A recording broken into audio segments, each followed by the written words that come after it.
Hey, this is Mike Herrera. You're listening to Magnified Pod. This is a yelling podcast.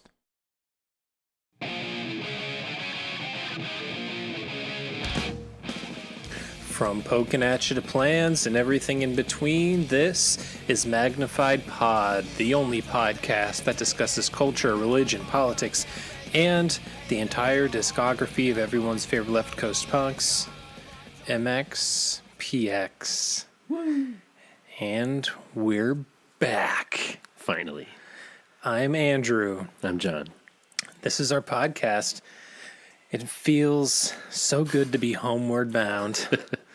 You know this it. podcast is such a sweet, sweet sound. It's true. It was a bummer to miss last week. Yeah. But you know what? It was my birthday last week. Big so week. I needed to take a little trip up north to Minneapolis to visit my brother, who also had a birthday last week. Big birthday week. Yeah, it was the a big bros. Yeah. I'm 35. Gonna run for president now. Yes, finally. That was the big announcement you were teasing. Yes. For all those who are wondering what our big announcement is, I am entering politics. Yes. Never. Not teenage politics. Exclusively. The real kind. I'm gonna need to get permission from the band to have that be my campaign Official, song. Yeah. As I walk out onto stage on the stage That makes sense. to study humans. It's a natural next step for our pod, I think. People have been asking, like, bros, When are you going to finally run? what are you running, man?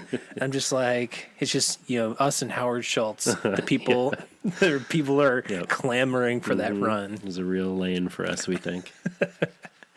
Yep. So, as people might have seen, I posted some Instagram stories of my drive up to Minneapolis, and I decided, you know what? I'm going to be in the car for a long time. Why not try and just go through every MxPx album, see how far I get, because it's like a 6+ hour drive. If there's not a blizzard. Fuck. We'll get to that, but I thought let's do this. And as I cranked up poking at you, I had that feeling that we've talked about it before. Poking at you revisited as an episode. Yeah. We're gonna have to do that for Yep. sure. So, but I made it through almost all of the proper albums. Made it well into Plans. you said, right? Yeah. But I probably got that far because of the shitty weather. Yeah. It was not great. No. But you know what was worse? Driving back in worse weather. I was so angry. I was actually yelling "fuck you" just into the sky.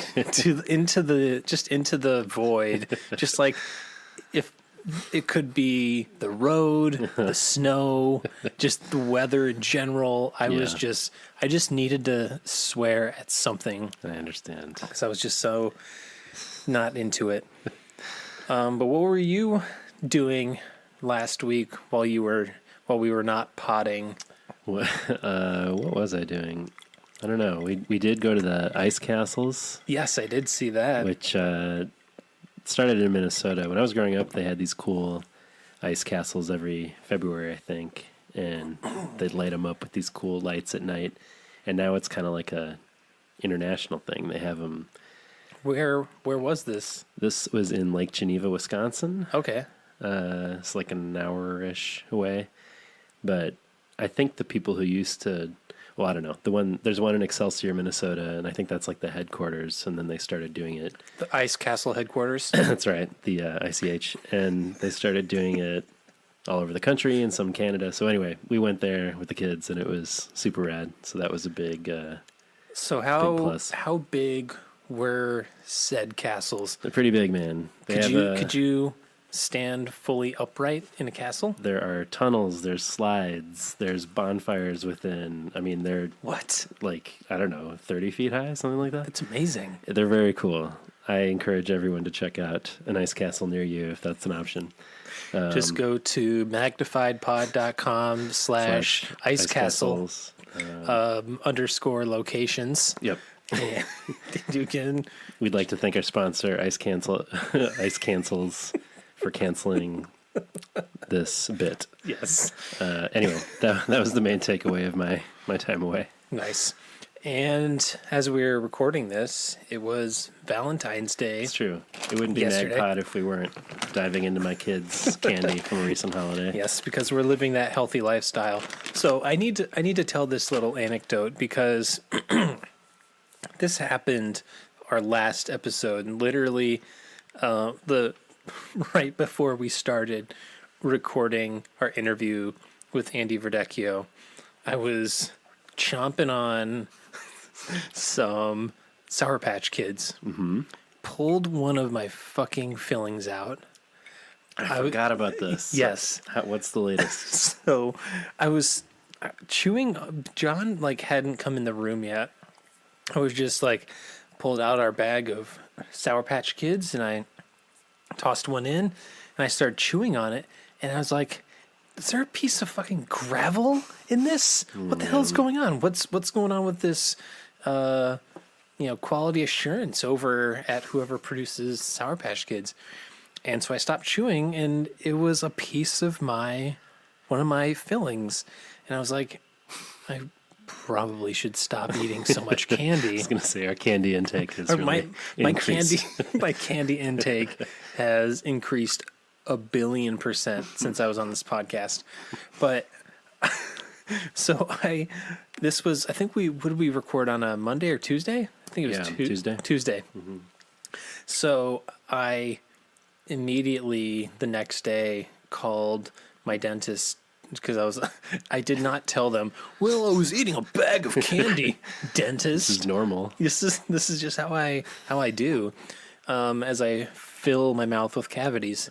But I was able to get it taken care of 2 days later. That's good. And yeah, because it was not ideal. It wasn't even the whole part. It wasn't the whole thing. Right. I was able to, my wife was able to use a flashlight to look in, and it was just a small piece of it. So the remaining filling was there. Okay. But it was It's tough. Yeah, it was not ideal, but everything's good. Good. Were they Sour Patch Kids, huh? Yeah. They're like, oh, I've seen this before. This is just a classic Sour Patch podcast filling. Mid-30s man experience. Here's the poster boy for losing fillings. Well, today I like to pretend it was because it was an old filling. That's why it came out. Yeah. We'll just go with that. Yeah, that sounds right. Today we have some Trader Joe's gummy X's and O's, which are pretty good. They're no Sour Patch Kids. They're no Sour Patch Kids, but I don't think they're going to take your fillings out, probably. no, they're not. They've got a pink one.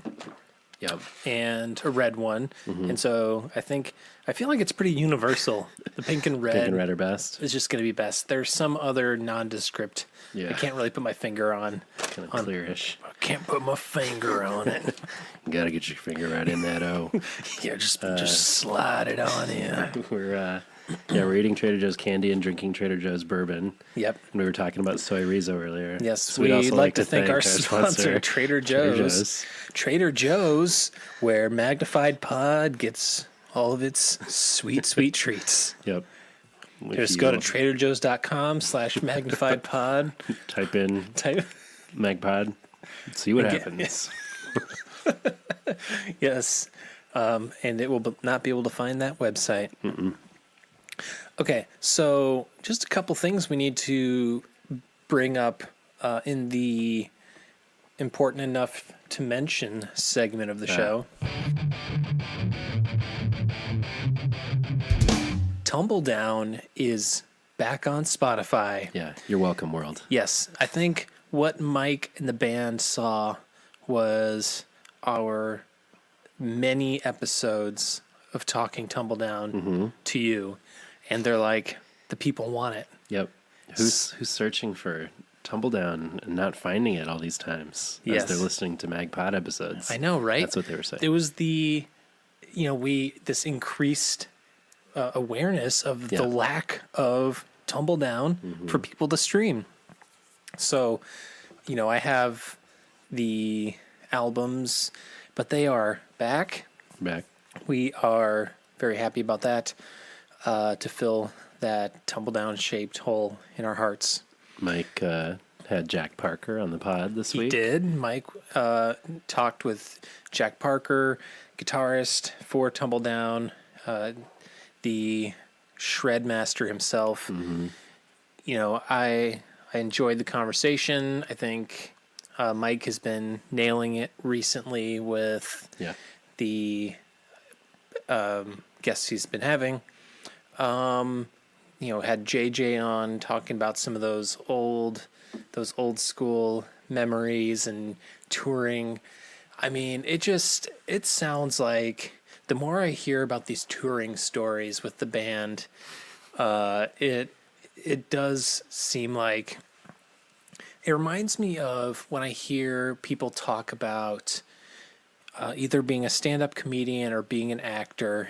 They say, don't do it if you don't have to. Sure. Because it takes a level of commitment and just be like, I'm just going to put up with absolute abuse of my body in terms of lack of sleep or just partying or, in their case, there were like there's so many stories that he's told on this podcast about vans and buses and stuff breaking down. And it sounds like a nightmare. Yeah, no good. It sounds so I've only been on one tour with one of my old bands when we drove from Chicago to the East Coast and did a bunch of tour dates out in New York, Pennsylvania, New Jersey, where else? But whatever. And that tour kind of scarred me in a number of ways. Just when you're on the road, you see shit that you can't really forget. Can't unsee. You can't unsee. And How'd the van do? It was a disaster. Okay. We almost got murdered on the side of the road by a semi in the middle of the night. I think we were in Pennsylvania, and we almost got run off the side of the... Well, we did get run off the side of the road, and we got a flat tire because this semi almost hit us, and we had to swerve, and then we hit something and got a flat tire, and sounds awful. It was not great, and so anyway, I was having some of those flashbacks to my very brief, and it made me think maybe this is one of the reasons I couldn't hack it, because I was just like, I don't know if I have it to do that. Yeah. It just sounds... I'm glad that these guys did and continue to do that. Yes. But I just don't know if I could do it. Maybe that's one of the reasons I was like, fuck this. Yeah. Well, it's too much. I still think Tumbledown should suck it up and do another one. Yeah. U.S. Border Patrol notwithstanding. Yeah. And that's what Mike said in this most recent ep. They're not doing shows. Boo. Not doing new albums. I mean, yay for new MxPx, those things, but don't just write off Tumbledown altogether. Give us a little hope. I mean, I would not hate a repressing on vinyl or, empty out whatever random copies you got lying around. They've got to have some copies lying around. There's supposedly some unreleased songs coming. Yeah. We'll see about that. I don't know what those could be, because right now it's just the two proper albums and the Atlantic City. Right. So anyway, I'm happy at the very least. I don't want to sound like that. Fucking guys, thanks a lot. Thanks a lot for these albums that I love. Yeah. No, I'm super psyched. We're saying, John was saying before we started recording, if you want to... I don't remember what I was saying. You said that you're on that TD train. Oh, yeah. And so we missed the train. Yeah. But we want to get back on it. Yeah, just swing back and pick us up one more time. You know, we'll be homeward bound with you, bros. Yeah. It's just we got super into the records, and then hearing Jack and Mike talk, I was just like, there's some momentum building. Yeah, it feels like there's been something building, and then for him to be like, yeah, we're not doing anything, here's music. It just felt a little... I felt a little deflated, I guess. Yeah, if you want to put some pressure on them to keep the TD train moving, just tweet Mike with the hashtag Tumbledown Train Choo Choo over the next few weeks, and or that'll work. Yes, the longer the hashtag, the better. Woo woo, all aboard. Next stop. Next stop, San Antone. Sure. Moving on from the TD train, we're going to hop onto the MxPx Express. Ooh, and nailed it. Yeah, crushed it. So Tooth and Nail has started their own podcast. Well, it's been around for a little while, actually. It's been a while. But it's called Labeled, and it's been around for a little bit, but they sort of stopped it and revamped. They took down all the old episodes for whatever reason. The ones so they just relaunched it late last year. Right. I know they did a couple about Cornerstone, right? Yeah. But like all the episodes that they did with individual members of different bands. Oh, that's right. Yeah. They did one with Ronnie Martin from Joy Electric. They did one with Mark Solomon from Stavesacre, which is a super interesting pod. I think they even had 2 episodes about Stavesacre. Yeah, that sounds familiar. But now those are just gone, and they're going with this relaunch. And I find this version of the podcast to be quite a bit less interesting. Does it feel more like marketing-y? I mean, they have one of them called, who is Brandon Ebel, and I imagine that one is just kind of about the emerging scene, and his unique personality were the right combination to turbocharge and launch a label that would go on to sell 26 million records. Yeah, it sounds like they're just jerking off of Brandon Ebel. Turbocharged. a turbocharged hand job. But there's one that they just released about MxPx. I was like, interesting. Yeah.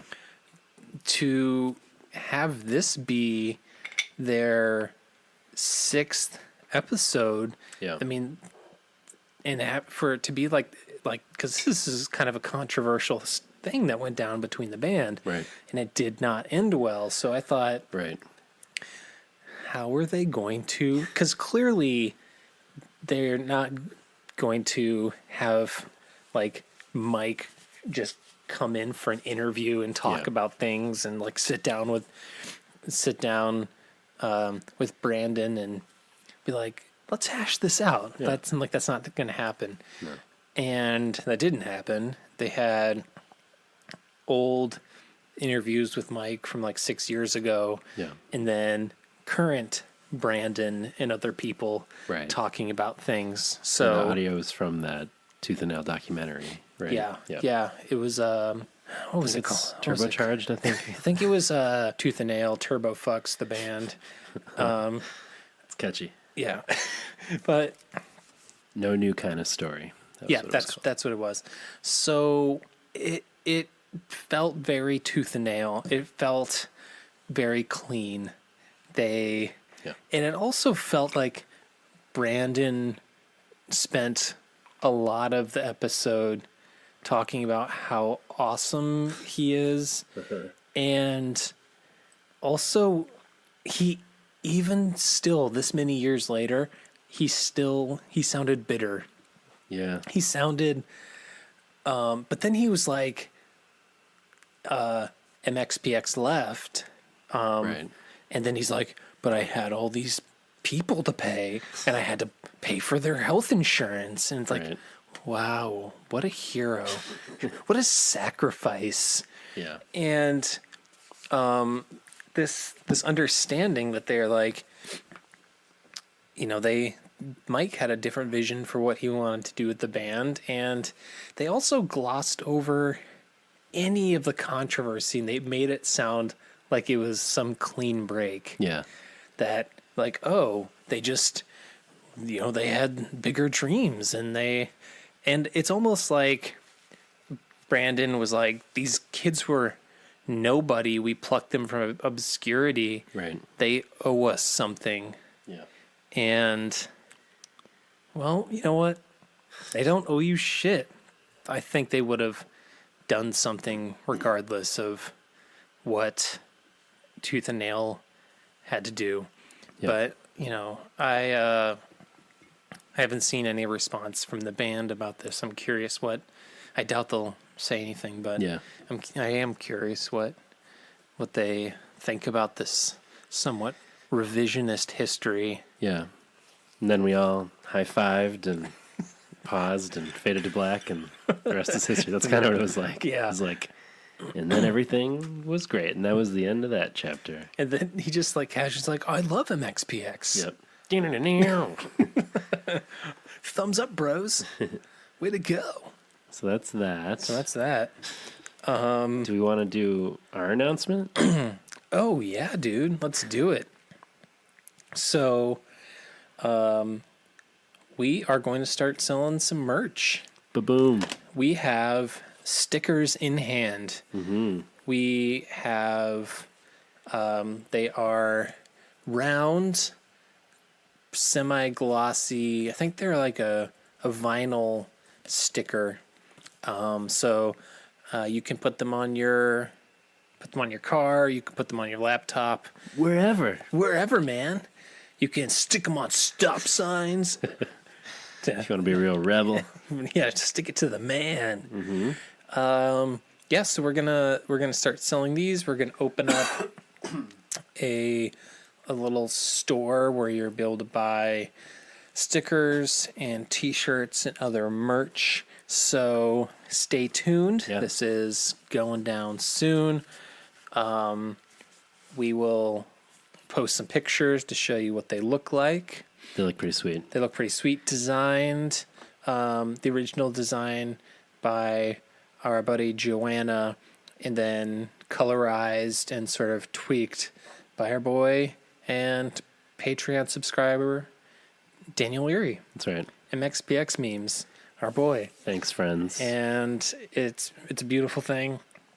You saw the new logo on Instagram. He colored our clothes to look like the color schemes from Pokinatcha and Teenage Politics, respectively. John gets to don the Teenage Politics. I appreciate it. Yes, so we couldn't both be in No. yellow and green. My coworker at the church that I work for pointed out that it's also the exact 4 colors of the circle brand mark of the ELCA logo. So it's a little nod to that, I assume, as well. I'm assuming that was what Daniel Leary mostly had in mind. Yeah, thanks to our sponsors, the ELCA. Just go to elca.org/magnifiedpod. Get a discount on the stickers, and just purchase some indulgences while you're there. Wait. Wait, That's no, not us. no. That's the other guys. That's the other guys. My bad. Lutheran jokes. Yeah. Ha ha ha ha. So yeah, we're excited about the stickers. Yeah. I haven't unstuck one yet because I don't know I don't know where to. You're just gonna stick one on the wall. Hold on, let me. Perfect spot. Let me. Hold on. Wait before you. Next to our beautiful secret weapon postcard, which, as Andrew has previously mentioned, is the only decoration in this gross room. Yeah. So, all right. New era. There you go. Ceremonious. The ceremonious Hanging of the sticker. Where's the sticker? Oh, whoops. It fell down. That's a metaphor. it's a metaphor for a pod. Yeah.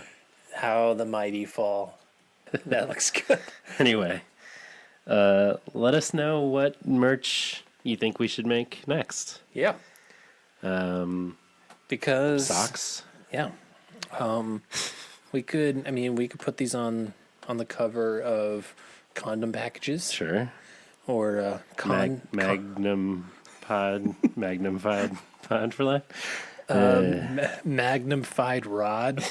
There you go. What was that? Rod Laver? That was a band, right? Is there anything there? Anyway. Perfect. So since we've been off for a week, we have some voicemails. So why don't we start with a first time, long time?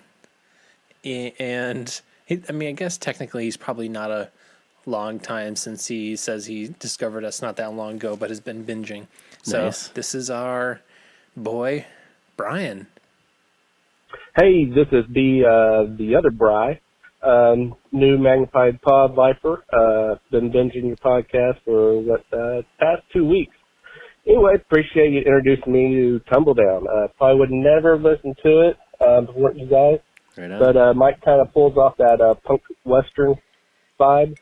Anyway, just going to leave you a message. Last week, after listening to your pod about see if you guys might be able to get someone from like 5 Iron Frenzy on there, or maybe even doing a review of their last few albums. Anyway, looks like I was a little late on that because someone already beat me to it. You guys got 5 Iron on there, the drummer, and someone already requested the best pizza place out there in Chicago. So what is the best Chicago pizza? Mm-hmm. Anyway. So, yeah, man, thanks. Appreciate Bri. it. So, I don't know where this Bry's from. Did Yeah. he? I don't think so. No, he didn't say. But, so I think there might be some controversy about the best Chicago pizza because, we do have to come up with some sort of master list of things to tell people to eat. Check out when they're here for the shows. Yeah, right.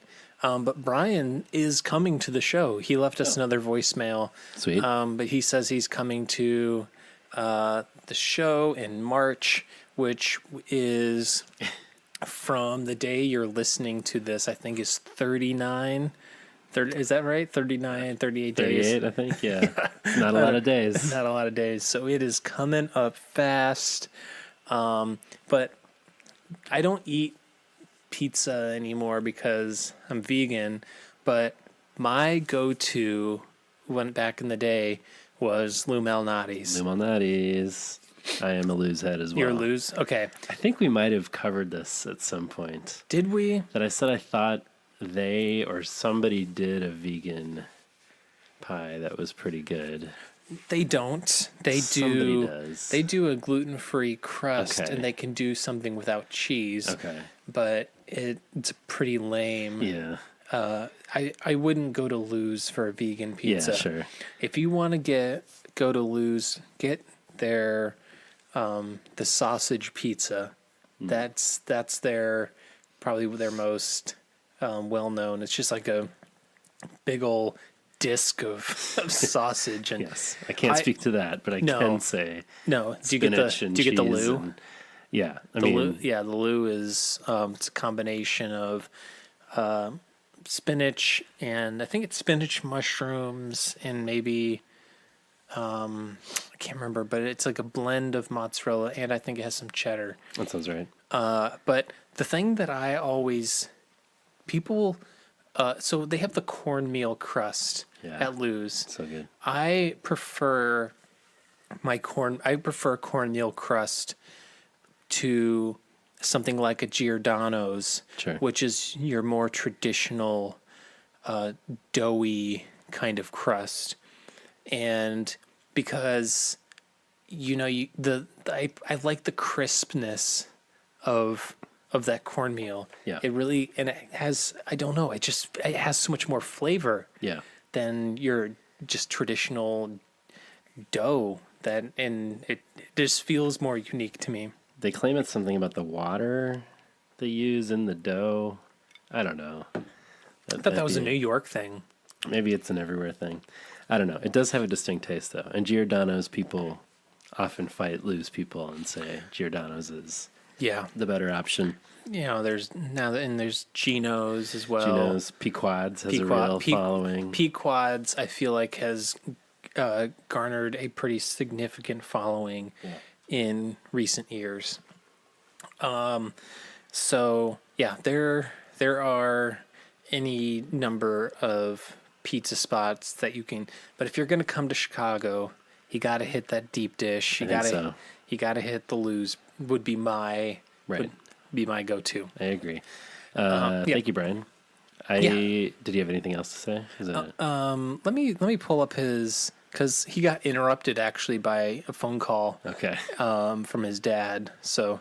Hey guys, this is B, the other bride. Just getting ready to leave you a message before. Had to cut off early because, my dad called, and got to take care of that call. For sure. Anyway, kind of reiterating what I just said before. New to Magnified Pod. Been binging your podcast for the past 2 weeks and love it. And also love the Tumbledown. Probably would have never listened to it if it wasn't for you guys. And so I know we just listened to this in an earlier iteration, but I feel like it's worth noting that we just got done talking about Tumbledown, and people are listening to Tumbledown more. He just said that he wouldn't have listened if it weren't for us. I think this is qualitative evidence. Yes. Quantitative?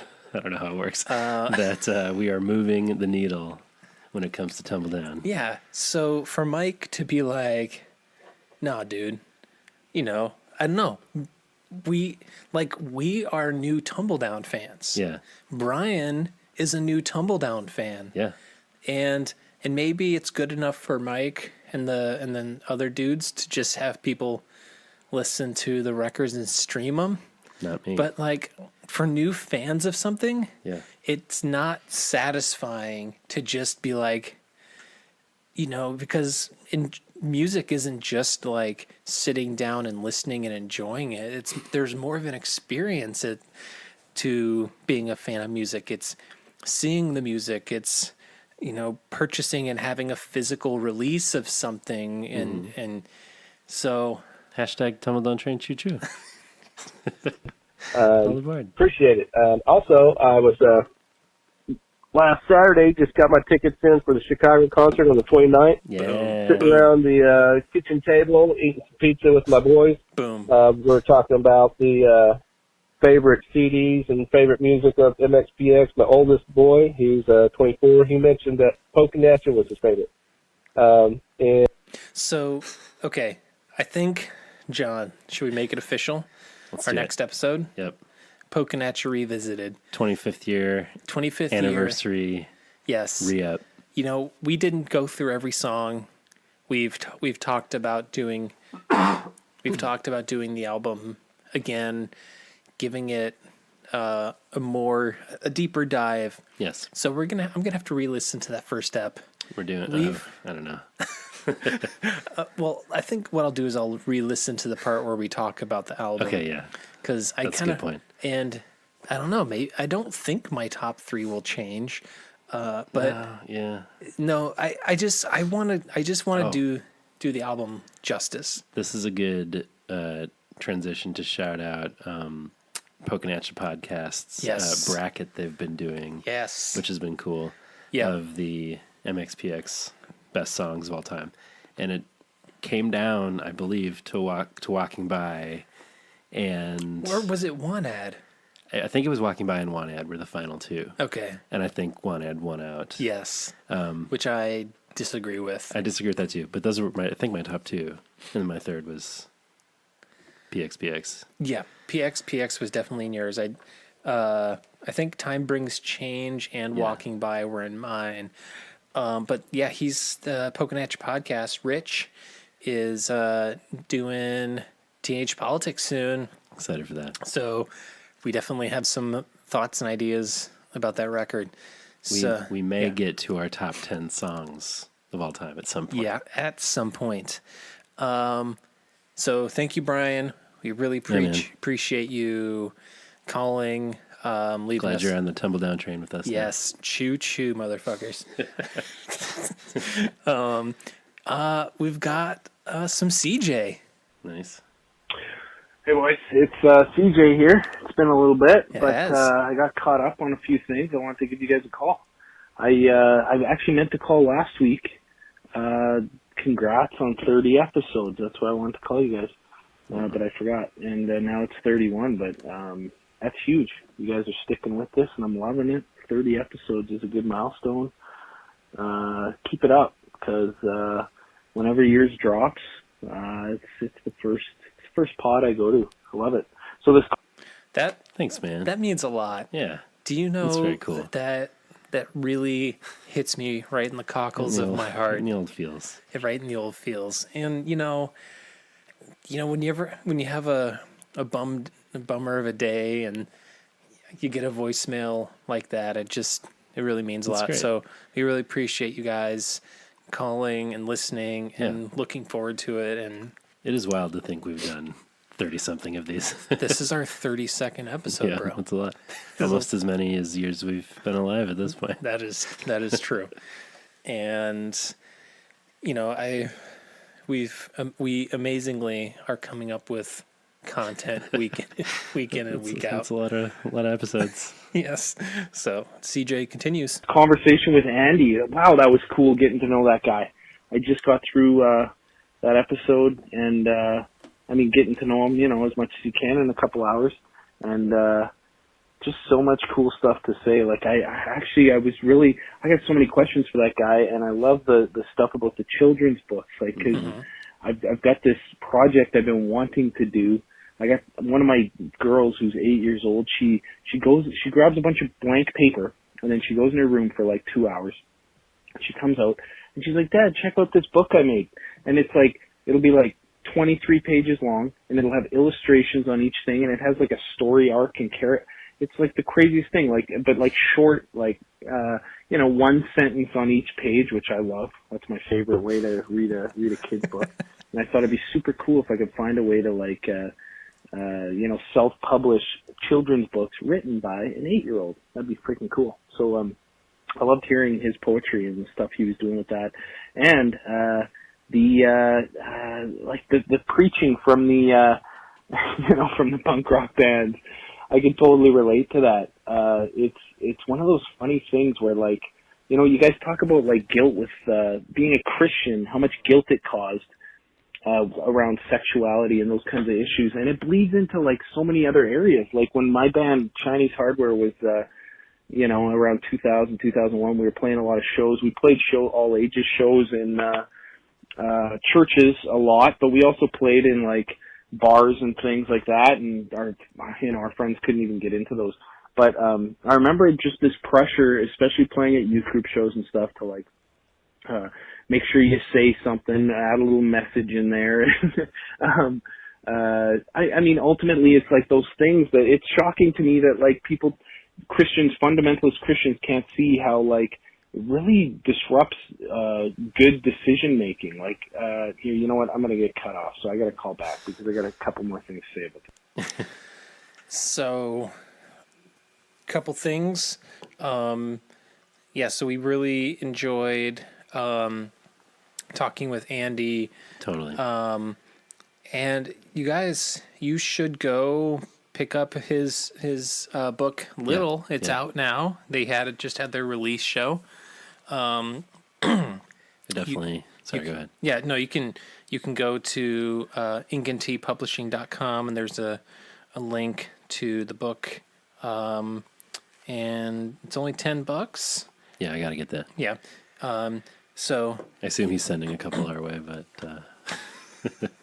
I'll just keep waiting. no, I'll but you guys, you should also go to Andy's Instagram and give him a little love, because he just lost one of their dogs. Oh, that's right. Yeah. And it's such a bummer. Yeah. Pets are family, man. Yeah. And you have an animal in your life every day for years and years and years, and I can't even think about what it's going to be like when my cat passes, because we've had her for, I don't know, like 12 years maybe. Yeah. And you guys have had Harry for like about the same amount of time. About the same, yeah. It's, they're gonna live forever, so we don't have to talk about this anymore. We don't have to talk about it anymore. But just, but on that note, the Christian, the feeling, the need to preach from the stage and say something meaningful. I mean, I definitely went to shows as a high schooler of bands, friends' bands, that they did some preaching from the stage, like, sit down on the front of the stage and have a little mini sermon of some kind, and altar call. Yeah, and it's just it is weird. Disruptive is kind of an appropriate word, because I don't know who they're appealing to at that moment. Yeah. Are they appealing to the Christians in the audience, or do they think they're speaking a good word that's going to land on the heart of somebody who's not saved? Yeah, hard to say. I definitely agree with CJ that was a really interesting conversation we had with Andy. Thought he had a lot of insightful things to say about that particular world, as well as the kids' books, as he was saying, and like how we approach scary stuff with kids in particular. I don't know. I thought that was a really fun interview, so I'm glad other people were into it too. You've got 2 young boys. Are they they're probably not at an age where they're starting to write stories or anything, but do they more draw their stories? Yeah, Elliot is definitely into drawing and kind of making stories up, and it is interesting how they're drawn to. He's talking about death a lot lately, and it just seems to be something that kids kind of come to eventually. And he likes bad guys because I think he thinks they're like a little bit like can't quite crack this, so I'm intrigued by it, and I think Andy's line about kind of like you need someone to kind of like hold your hand as you stare into the abyss. Like, I like it. That was really cool. Kind of like we're all tempted to kind of confront stuff that we can't quite wrap our heads around, and it's important for kids to be able to do that. But with a certain amount of like guidance. So yeah, I think my kids are probably close to needing some of that guidance at some point soon here too. Yeah. Once you see the scary stories. Oh my gosh. What do you, I think we, because I think we talked about scary stories with Andy, and then the Super Bowl happened after that, and they debuted some of the trailer for the new Scary Stories movie. Looks terrifying. How are you? So I saw somebody make a comment on one of the YouTube videos about the trailer that they thought the show would have made an amazing Netflix series where each story could have been an individual episode rather than stretching it out into one long movie. Yeah, I can, we'll see how the movie shakes out. I don't know how much there would be to, like, the stories are so short. Right. It's kind of hard to tell what that might look like. So I don't know if it's the right approach to kind of combine them all into one thing, but Yeah, I don't know. I guess time will tell. But there's that documentary coming out about it, and then there's the feature coming out, and it's just like scary stories time in the world right now, which I'm all here for. Who's doing the doc? I can't remember.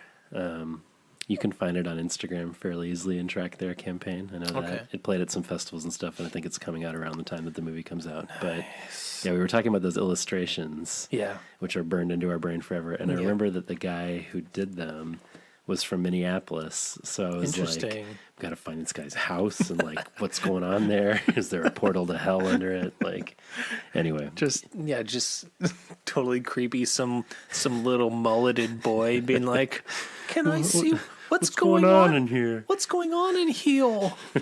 I didn't talk like that, sir. Everybody talked like that when they were a kid. When I was reading scary stories. Can I see what you have in there? Yes. Okay, CJ here, continued from the sketch. I just, talking about, like, I remember my band being pressured to say things sometimes. Not pressured. I mean, we kind of wanted to. So here's the thing.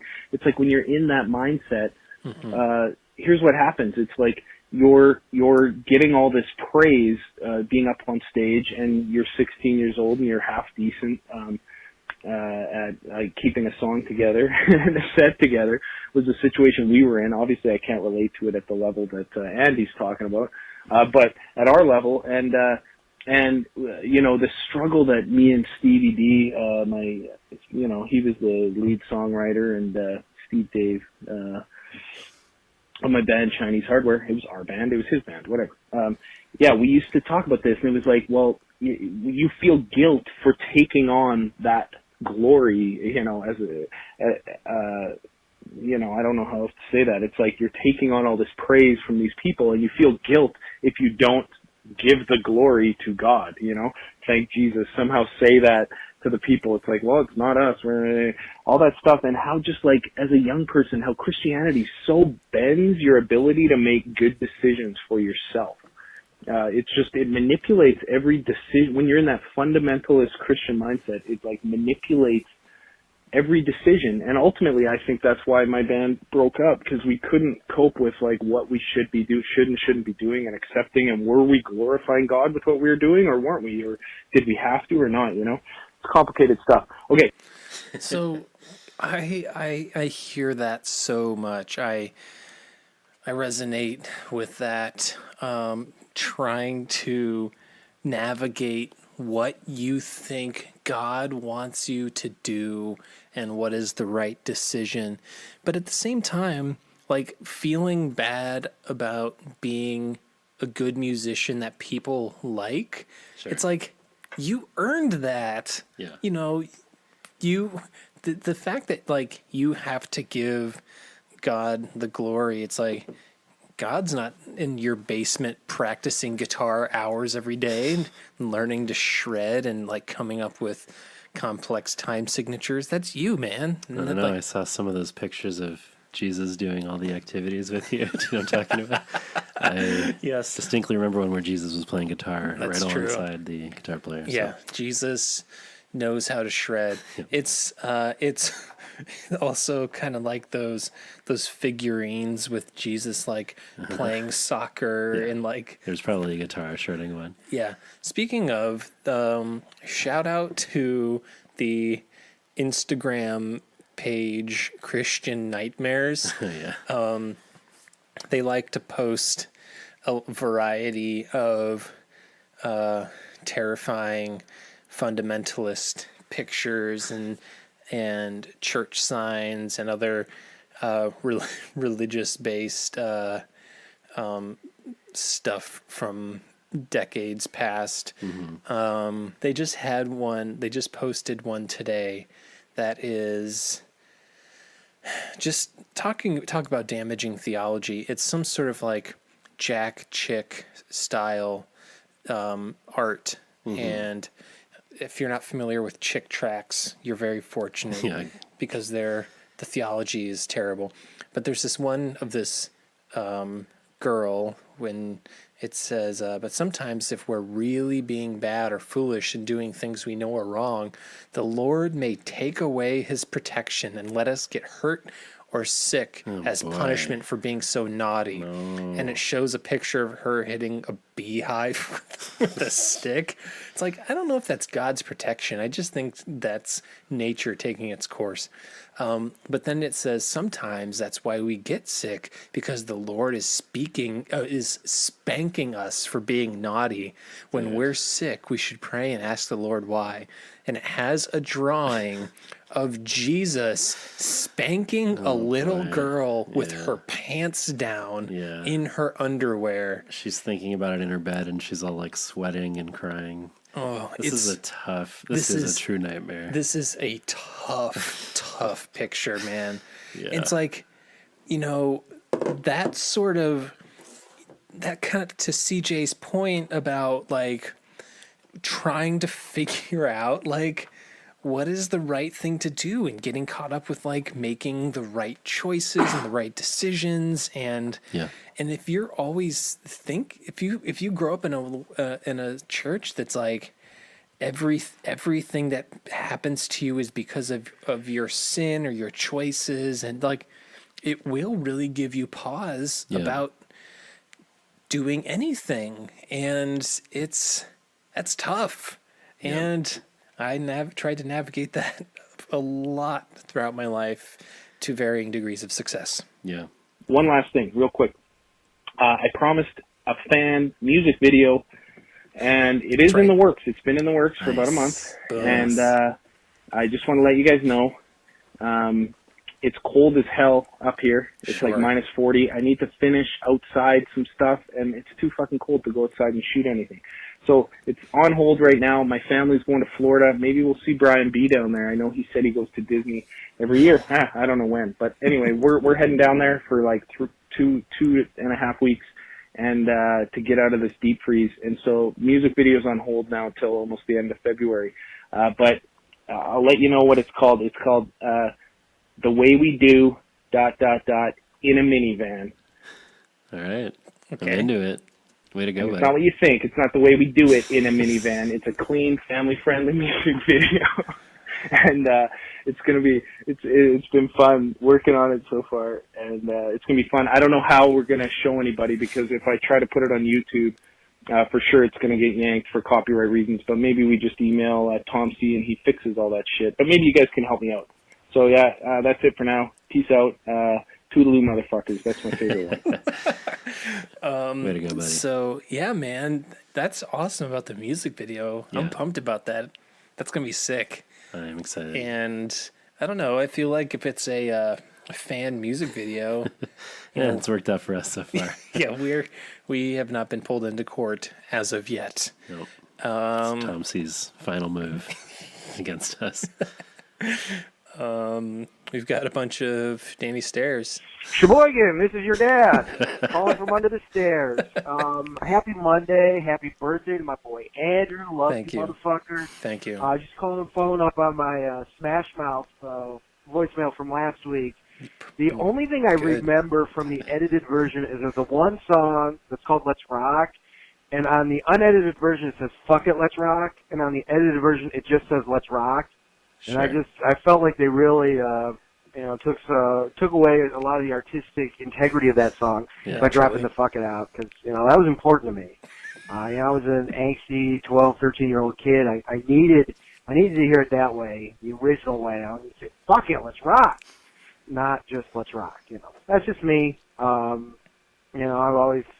always just been a rebel like that, I suppose. You know me. That's why I'm a government attorney. But anyhow, guys, Magpie for life. So if there's anybody who can connect with Let's Rock, it's you, John. Because, the Adrenalize. It's true. I want to get rocked. You want to get rocked. Yep. I don't know if that song would have got the airplay if they said, "Fuck it, you want to get rocked." Yeah, that whole album, probably a little questionable in terms of probably everything needed a clean version, even if there weren't any literal curses. Yeah, if you want to know what we're talking about, if you're a new listener, just go back and listen to our Def Leppard, our Adrenalize album. I don't know how we got away with that either. Def Leppard's lawyers have not contacted us yet. I mean, they're going to be in the... Are they in the Rock and Roll Hall of Fame? They've been I think they've been inducted, man. Yeah. We need to do another Def Leppard to celebrate this momentous occasion. We will do the Michael W. Smith pod at some point. Pods are pods forever. We'll perhaps revisit. We have to do pod with April. Yeah, that will happen. Yep. So, guys, your boy Danny Stairs calling with a request. Hoping that you can bring something back. I've really missed it. And some of those horrible accents that you guys do. I missed it. If nothing else, give us the old Best Life voice, something, man. You've been just talking like John and Andrew, and great guys, and I love you and everything, but sometimes I want to hear your stupid voice. All right, guys. Magpie for life. So we did do a little of our taste. little tasty taste of our Best Life. I think we need some new characters. I think we gotta let some bits formulate here. I mean, all of my accents are terrible. Your Australian accent is the best accent that I feel like we've busted out. Are you discounting my solid Irish one I did? Yes. What? It mainly consisted of hi-ta-to-ta-hi-ta-tee. This is me accent. This is my accent. I'm going to steer your Lucky Charms. I think this is pretty good. This is terrible. This is what you want, Dan. I mean, Phelan is an Irish name. You would think there'd be some sort of recessive. I think it's in there. Gene that would allow me to. I heard a lilt. Tap into my Irish heritage, but no, there's nothing in. Yeah, we'll come up with some characters. I don't know. We'll keep it in mind. We'll keep it in mind. But in the meantime, just gonna finish up my glass of Trader Joe's bourbon. Where at Trader Joe's, you can get your sweet, sweet whiskeys with your X's and O's gummies. Wear a Hawaiian shirt, maybe. Ring that bell if you need a manager. Who knows what could happen? We put all of our fruits and vegetables in goddamn plastic bags. What's up with that, by the way? Really weird. It's really unnecessary. Thanks a lot, assholes. You want some peppers? Put them in a plastic bag. I literally have 3 things of peppers upstairs that are wrapped in all this plastic, and we were just saying, why? It's super unnecessary. Yeah, they could. They're no longer our sponsors. We just called it. Shit, we blew it. I mean, Trader Joe's, where all of their decisions are environmental. That's right. All right, so Danny Stairs is one of the many people from Magpod Nation that will be coming to Chicago. Indeed. For the MxPx 5-Iron show. Mm-hmm. And we've been discussing, so this asshole likes to hoard MxPx memorabilia. Right. So he has a copy of Teenage Politics on vinyl, and he just ordered another copy of Teenage Politics on vinyl because I guess this one is signed. How much does that run you? You can get one on Discogs. I mean, with shipping, it would be over $70. That's a lot of money. Which is a little steep. But so he might be willing to sell me his original copy that it is not signed. So I was like, well, what condition is it in? And so of course he needed to spin it to find out.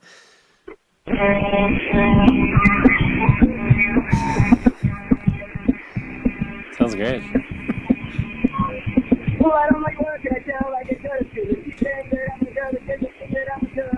This is like the at the show version tempo. This sounds like the Left Coast Live, I think. Yeah.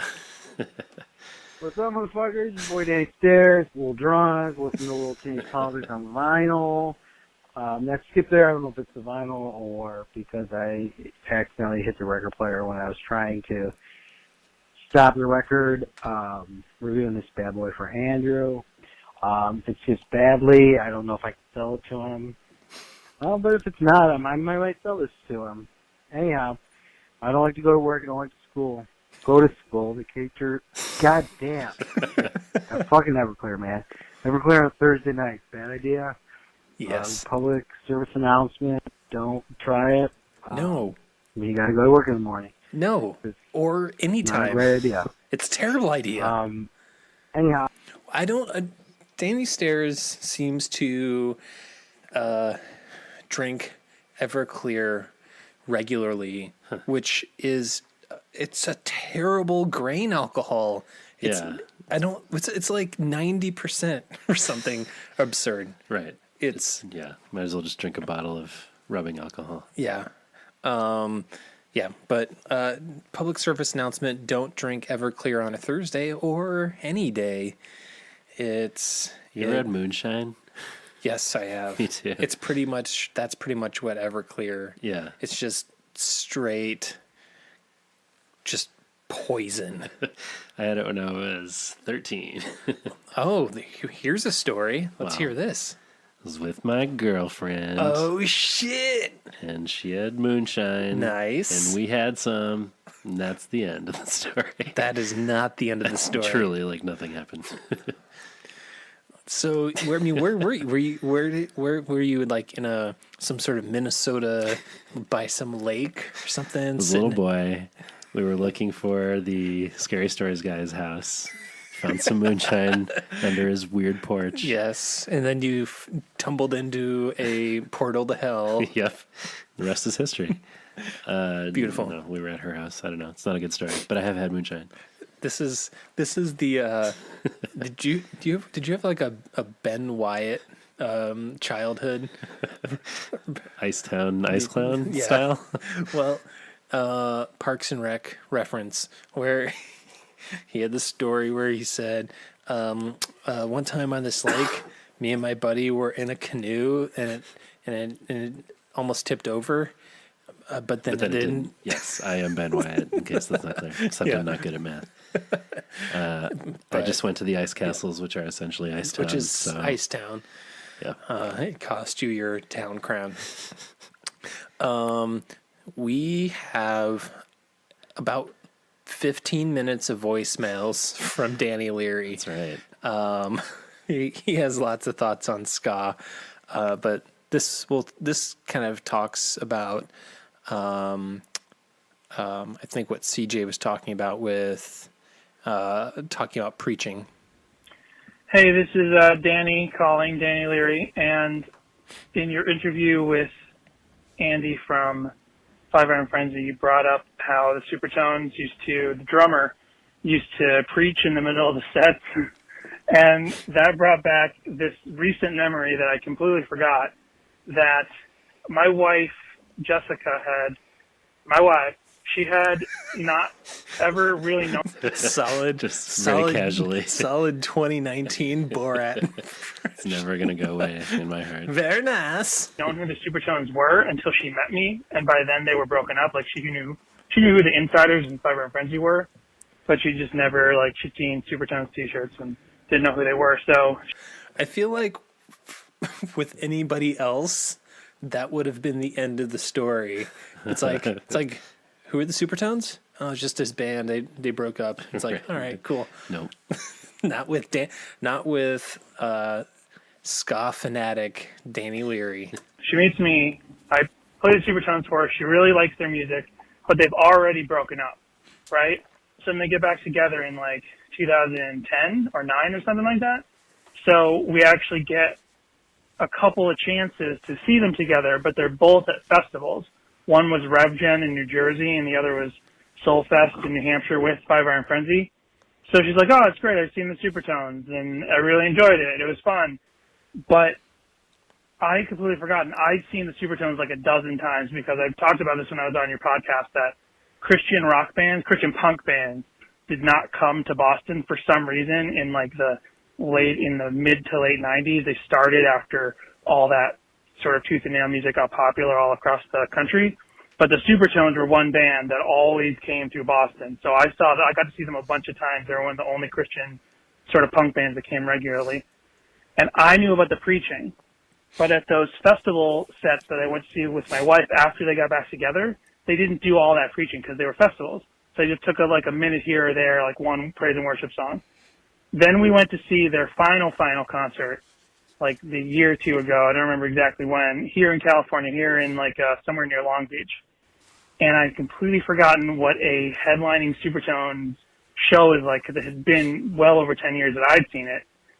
And when they only played like about half an hour of music and they suddenly stop and full on break into preaching and praise and worship, my wife was like, and by the way, my wife is more faithful than me at this point in our lives, but she was just like, what the fuck is happening? She did not understand. And I was like, oh yeah, they did this, but it had been so long.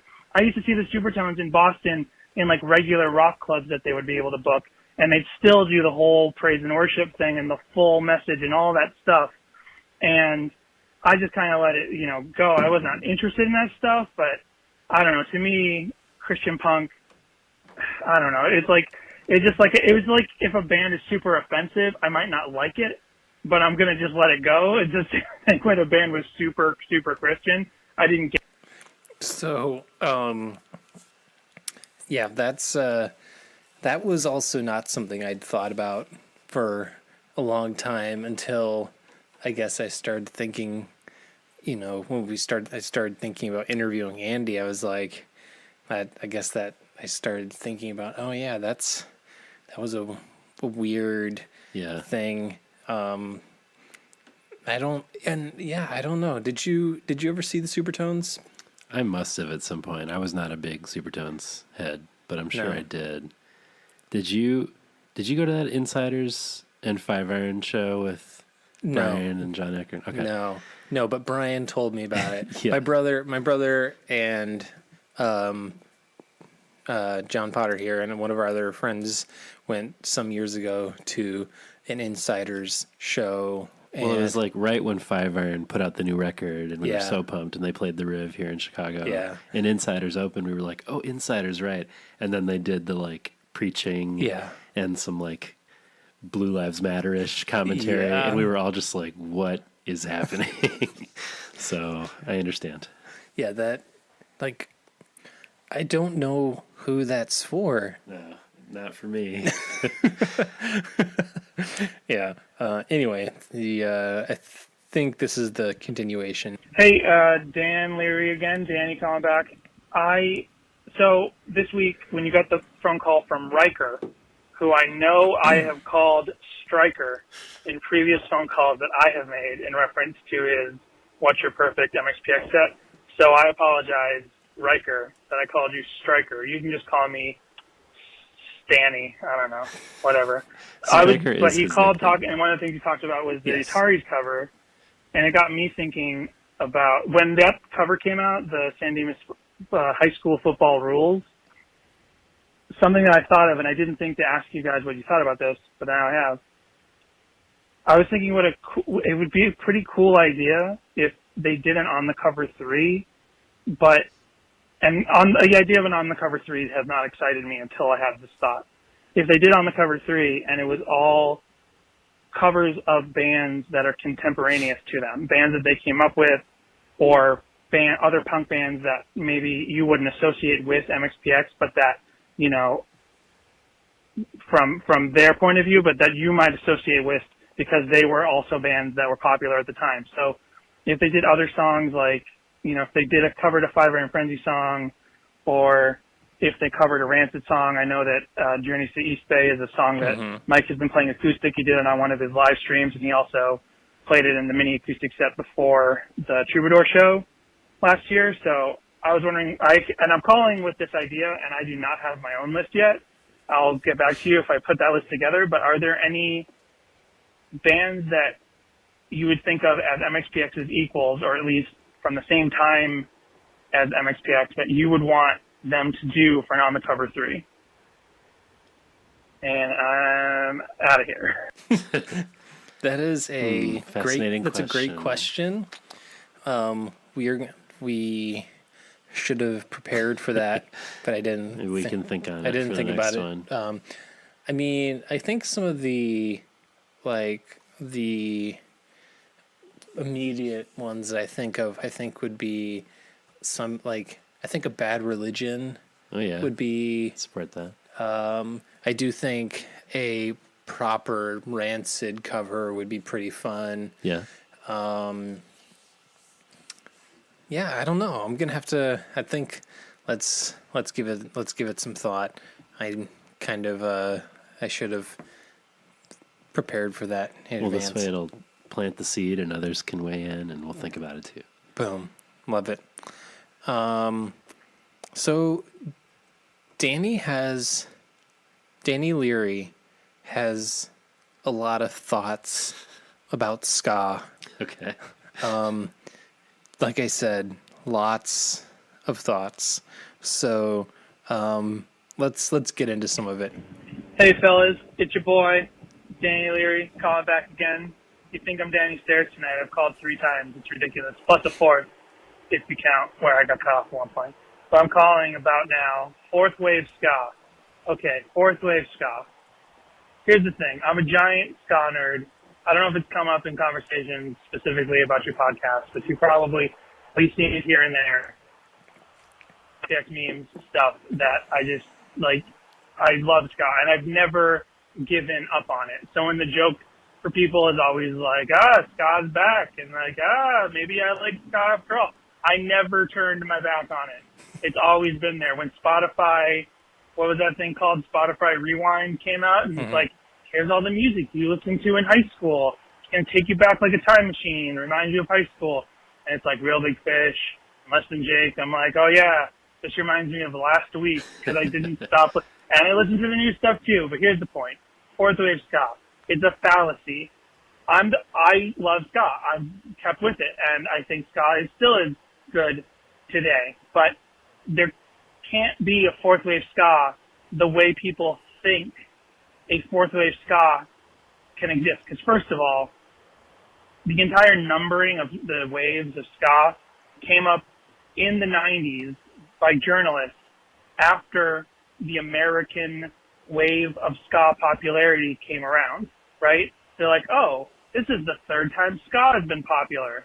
Let's call this the 3rd wave. And they go back and they retroactively name the 1st and the 2nd wave, where before it was just the Jamaican music industry in the 60s, and it was called two-tone in the UK at the time. So who decides, oh, this is the 4th wave? Ska has consistently remained around. So who just decides, okay, this officially counts as the 4th wave? Nobody. Nobody can do that. So it's like this ridiculous expectancy, is that a word, on ska music, that it's got to attain some sort of giant height of popularity so that we can all agree we're in the 4th wave. Whereas the 3rd wave of ska was an underground movement by a couple of bands that not a lot of people listen to, like the Toasters and the Mighty Mighty Bosstones and Bim Scala Bim. Like, these weren't bands that were on the radio, but they started a consistent national scene, and they called it the 3rd wave. Eventually, the other bands come along, and they're adding more punk to the stuff, and then they end up on the radio, and that's still part of the 3rd wave that started into the early 90s and maybe even the late 80s in America. So what do you think about? I mean, I don't think that my ska knowledge, does that work? I'm into it. Your college quite reaches the depths of Danny's. No. I mean, my it argument... seems very valid, though, in my view. Sure. Yeah, I guess my thought had been like, whereas you could make the argument that other genres have not had the wave label, there was a noticeable shrinking of that particular scene around 2000 in a way that other genres perhaps did not experience. So, like, I don't doubt that there wasn't still a scene going, but, like, I feel like you can't deny that whatever, like 90 2006 to 2000, there was like a huge boom of ska bands in a way that there hasn't been since then. So like, yeah, it might be a fallacy to sort of put the wave label on it, but it does seem at least that there's more ska bands getting more attention again recently, and maybe that's all that it is attributed to. I don't know. I feel like those are both cogent arguments. Sure. I think to make sense of something, he goes on to, in his subsequent 4 voicemails, to talk about how waves are not attributed to other musical subcultures. No one talks about, what wave of punk or metal various, genres are in or whatever. But I think where I might, I think while there is a more punk influence in the, aforementioned third wave ska movement of the 90s, 80s and 90s, especially the late 90s, it is it's a very kind of specific sound, as opposed to all the different subgenres of punk and metal that, there never needed to be any attribution to those because they kind of had that decades long consistent popularity. Yeah.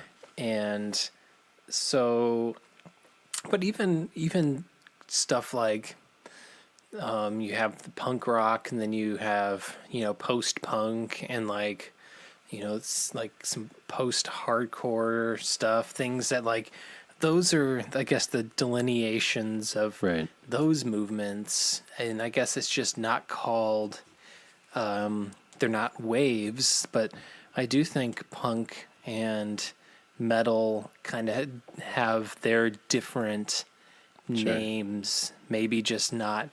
I think maybe Danny Leary is taking an exception with this idea of a wave being like, it's almost dismissive of the music, like it's because it's has no staying power, so it just kind of comes and goes. Sure. But I can see that. But yeah. I want to hear from the swing heads out there who are like, swinging big band, never went away, baby. Do you know who just released a new album? Brian Seltzer? He's the only person I can think of. His name is Brian Setzer. Oh, yep, that's the one. No, but the Squirrel Nut Zippers. Oh, yeah. They just released a new album. But isn't it like different dudes now or something? I think there's a controversy around who gets to call themselves that. I could be mistaken, but... Well, that's a lot of bands. Say Ferris, Fake Ferris. Have you heard about this? No. It's only Monique, the original singer, and all the other dudes are gone because there was a big lawsuit and stuff. That's interesting. It is. So the Squirrel Nut Zippers, they haven't released an album in 18 years. Wow. So their last album was that one that probably, I guess 2000. What was the one that had Hell? Yeah, that had Hell. That was like, was it Hot? Was that the album? That was the one. Yeah. That I still play that record, especially for my kids to dance to. It's a great record. Yeah, I haven't. In the afterlife. Yeah, that's a pretty fun song, but it sort of brings up the, that sort of thought experiment. If you have a boat and you piece by piece replace every part of the boat, is it still, the same boat? Right. So when does a band stop being a band? But they're from Chapel Hill, North Carolina. That's right. Speaking of North Carolina, Hey guys, it's Adam from North Carolina. I am way behind on my MagPod listening. I haven't heard any of the Tumbledown eps yet. I've been busy defending punk rock in courthouses and state legislatures across the country. We salute you. I will get to them, I promise. I did listen to the most recent episode. Wanted to call on behalf of North Carolina and Raleigh specifically, congratulate you guys on discovering Ryan Adams. Good work on that. Anyways, just giving you guys a hard time. More importantly, I'm excited to let you guys know that thanks to an amazing fiance who bought me tickets and airfare and hotel lodging for the weekend, I'm coming to Chicago for the show. Yeah. Hope to see you guys there. Hope to meet you guys. Look forward to seeing other listeners from MagPod Nation. Hell yes. I don't know if we need to like color coordinate our shirts or something, make it easy for us to spot each other. Hot pink would work. Anyways, I'm a Friday only guy. It happens that one of my other favorite bands is playing Saturday in Chicago, American football. So yes, nice. Coming up from North Carolina, the chance to see two of my favorite bands in one weekend in Chicago. It's going to be amazing. You know, punk rock on Friday, Midwestern emo on Saturday. It's going to be great. Yeah. Like I said, look forward to seeing you guys. I'll send you guys a selfie or something so you know who to look for. Look for the tall, good-looking guy. That'll probably be me or some other tall, good-looking guy. Take care, guys. All right, so Thanks, we buddy. got Adam, we got Brian, we got Danny Stairs, we got Riker, Yep. we have April. I'm sure there's others who else is that we've heard from. Yeah, there's got to be some more. Who are we missing? Sorry if you've said it and we've left you out, but Yeah, I don't know who else we're. Hopefully the Phantom Cackler shows up. yeah, I hope so. And just cackles into our faces and runs away in a mask. Yeah. I mean, we will announce some sort of formal get together. I think it's definitely going to be on that Friday since Riker can only be there Friday. Adam can only be there Friday. Sounds good. And I think, did Brian say he was only doing the Friday show too? Possibly. So, yeah, so we'll be there at both shows. So whoever's there on both nights will be hanging out both nights. But yeah, we'll definitely hook something up. I'm thinking pre-show. Okay. It's got to be. I mean, I think it'd just be a little easier to do like. I mean, that's not discounting like doing post-show or whatever. Hanging out during the show will definitely be around, but I think to be able to have we don't want to assume everybody's going to be around after the show to be able to hang out. But we'll get some drinks after the show, though. Yeah. But American football, Mike Kinsella, I believe, is. Yeah. I was in Joan of Arc and stuff. So, like, he's Captain Jazz too. Right. Is another one. Yeah. So very. I more knew of them, but didn't know them very well. They're great. So good. So this is a great transition point into talking about some other stuff that we wanted to discuss tonight. How are we doing lengthwise at this point? That's what she said. This is going to be a long one. We're doing fine. That's what she said too. That's what she said. So Ryan Adams. Yeah. Was the timing of that just perfect, or was that he was like, "Oh, congratulations on Ryan Adams"? No, he left that before the news broke. He left his voicemail on my birthday, actually on the 4th. That's a double. Yeah. Oh, boy. So, do you want to know what else? While I was in Minneapolis, went to one of my favorite record stores and picked up Heartbreaker on vinyl. Tough week. I know, not a great week. So for those who didn't know, we've talked in recent episodes about Ryan Adams and how he's kind of known famously for being an asshole and maybe a little difficult to work with. Sure. what has come to light lately is a lot of his kind of questionable, abusive. What's a like emotional abuse and also sexual power moves Yeah. that he would use against women and like say, hey, you know, I can use my influence to help you in the music industry in the sort of exchange, maybe implicit exchange for sex, Right. and intimacy but then he got like seriously like clingy and it was like, where are you? You have to tell me where you are. Call me now or I'm going to kill myself.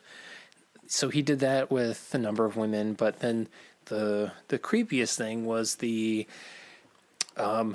grooming that he was doing of a 13, 14-year-old girl. Yeah. And then like over the course of some time, like when she was like 15 or 16 and he was like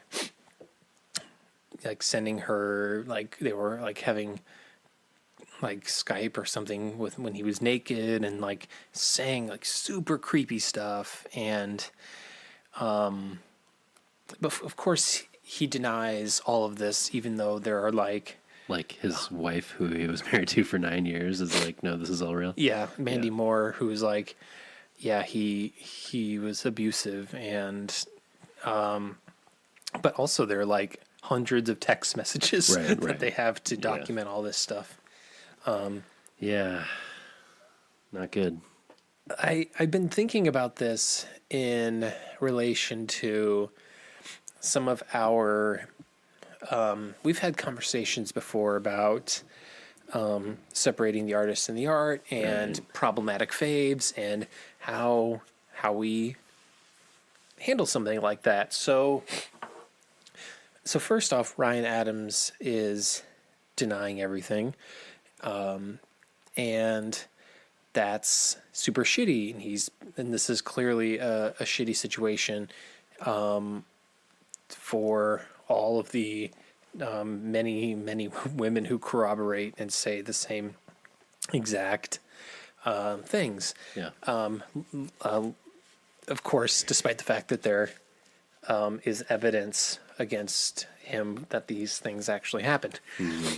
But I also been thinking about this in relation to somebody like Tim Lambesis, who the lead singer of As I Lay Dying, who we've talked about before, and how As I Lay Dying has been one of my favorite bands for many years. And then Tim was arrested 6 years ago for trying to hire a hitman to murder his estranged wife. And fortunately, that person was an undercover cop and he got arrested. There's been a lot that has come to light after the fact about Tim's situation and sort of the reconciliation that he's had with his bandmates over this and how they've gotten back together and how they're making new music and they're touring again. And I've had some problems trying to reconcile, like, how do I feel about this? Like, his bandmates forgave him. I mean, what about, like, what do I do with something like that? Yeah. So, like, you know, some would say he went to jail, he was released, he did his time. That's good enough. You know, what does he owe the public? What does he owe people who are fans? At what point do we need to or not need to forgive somebody? And this doesn't just necessarily need to be people in the public eye. It could be just people in our everyday life that, Sure. like, what would be our individual motivating factors for why we choose to forgive or not forgive somebody? Obviously, there's a spectrum of different acts that may or may not deserve forgiveness, from being an emotionally abusive asshole like Ryan Adams to Tim Lambesis, who tried to have someone murdered, or someone like Ralph Northam from Virginia, who wore blackface.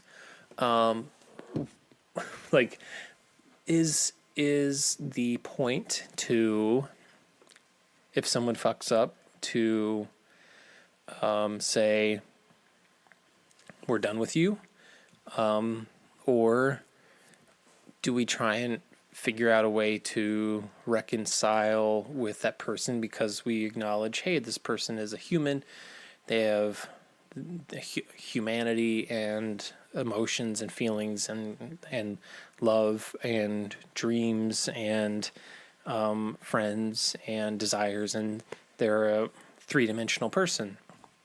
And I've been trying to deal with this with someone like Tim, and he recently posted something on Instagram about how they had As LA Dying had a show canceled in Memphis because people were upset that the club in Memphis was going to let As They Lay Dying play.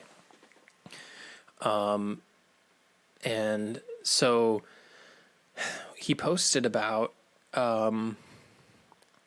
he made a mistake, and what he's trying to do now is do something positive with his life. And he said, however, I wish we could have come up with a more meaningful solution for the fans in Memphis rather than just cancel. Perhaps I could visit a recovery center in Memphis, a free event to our fans and those being served at the center, where I can open up for Q&A and all questions are welcome. I look forward to continuing this conversation around recovery and how to prevent others from ending up in a bad place, and how to facilitate healing in the lives of people who have been hurt by others.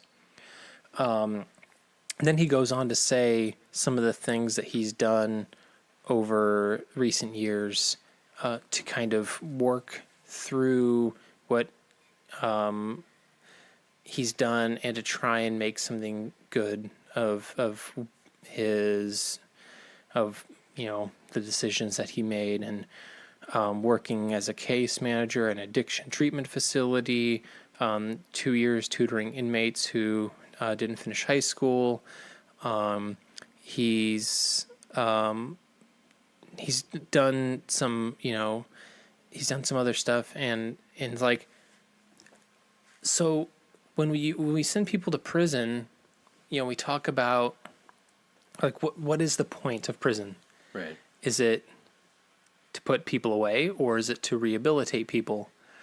I would hope that we send people to prison because we think that we don't think that they're lost causes that should never contribute to society again. Right. But when you look at the rates of recidivism, we're clearly not doing enough to help people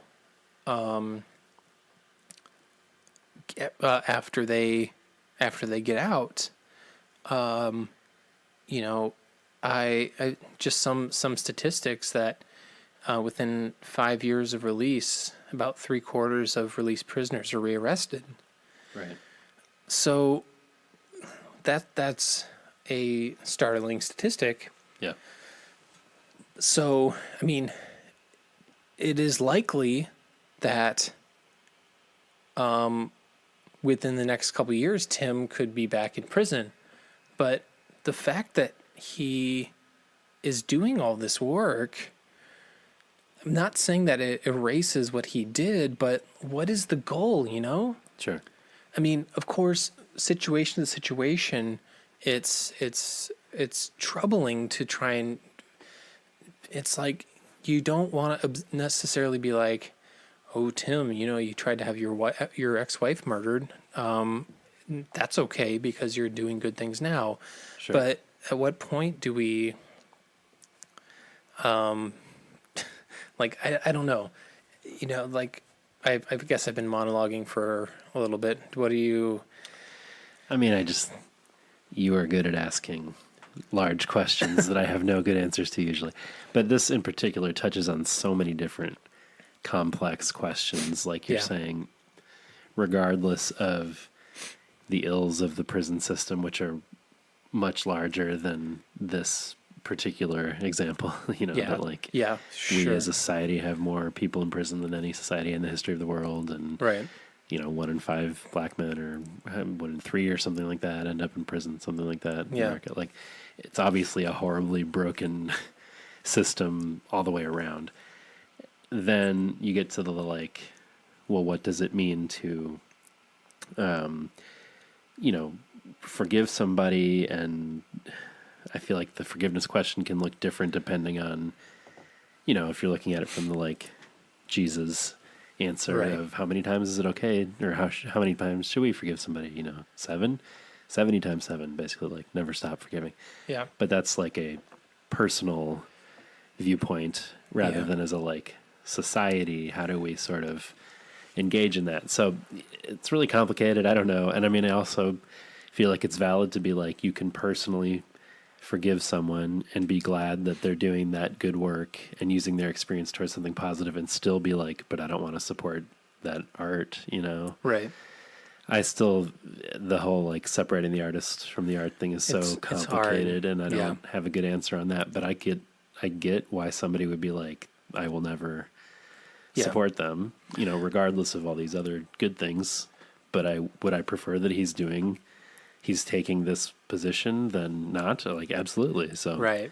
I don't know. I think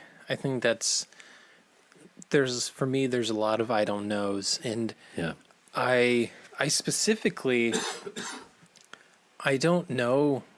This is a genuine statement and one of curiosity.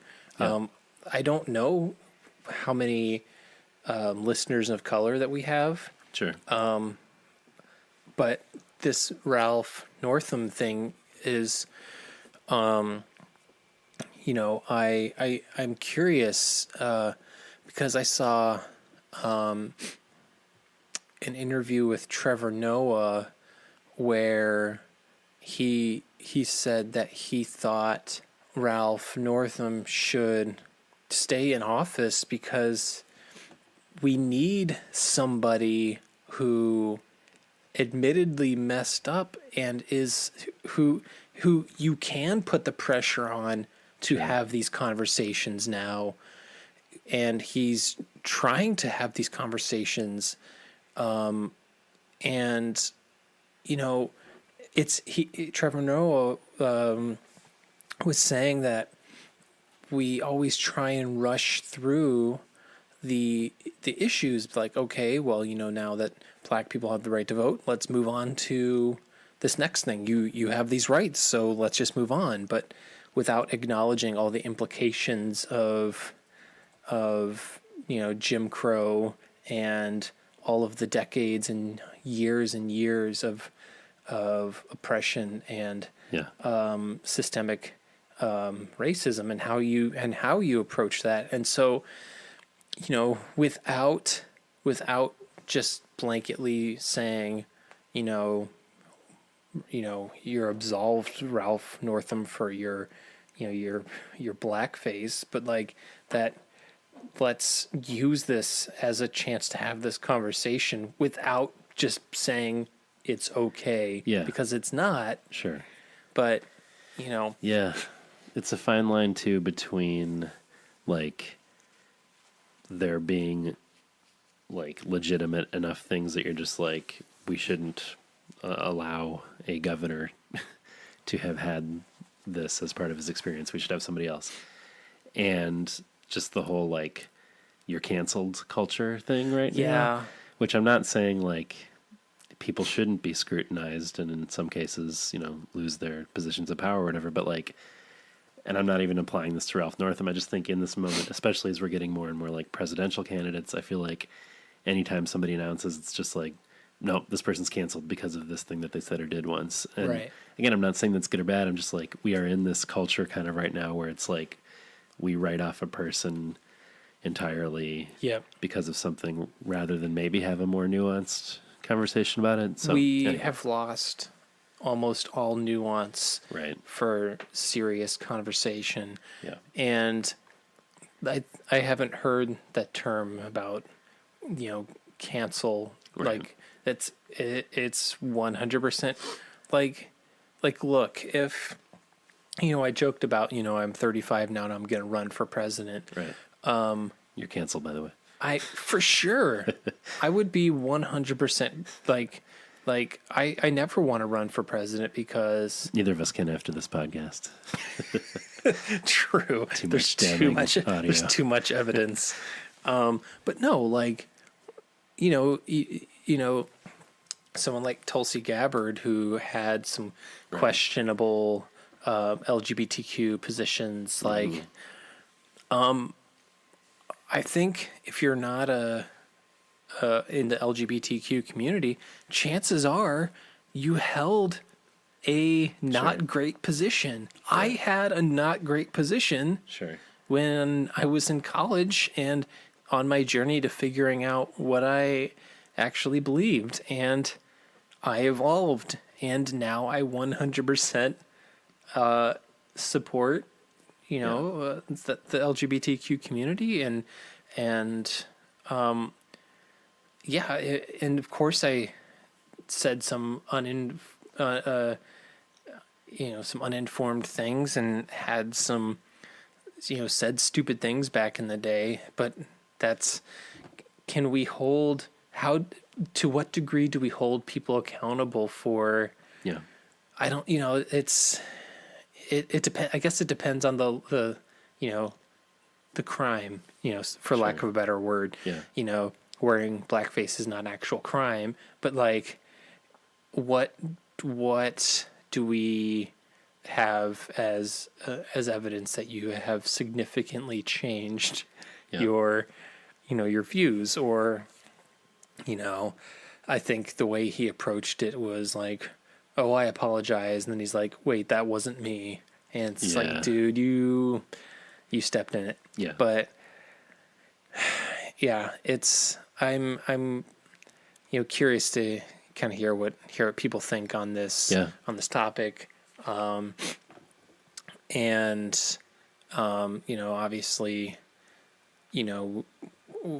we've talked about our former denomination and their approach to LGBTQ issues and how they're the worst.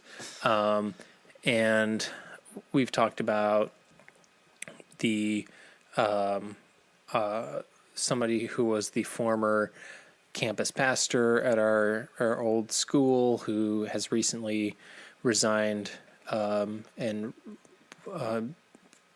her what would you call it? Her credentials with the denomination, and she's out because of the way the church has decided to not embrace the LGBTQ community. Mm-hmm. And they have this whole, they're welcome, but not really. Right. And it's, we're going to welcome you, but we're not going to actually listen to the things that you care about or concern you. Mm-hmm.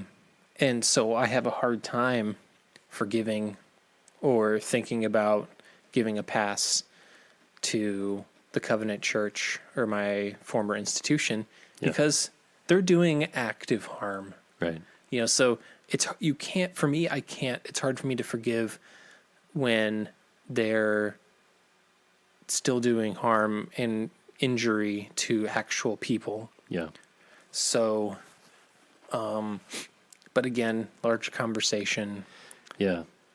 Yeah. One worth having, I think. Totally. I mean, yeah, in that case, I think it was also, it gets back to that question we had asked before of, do you stay and fight to change something? Right.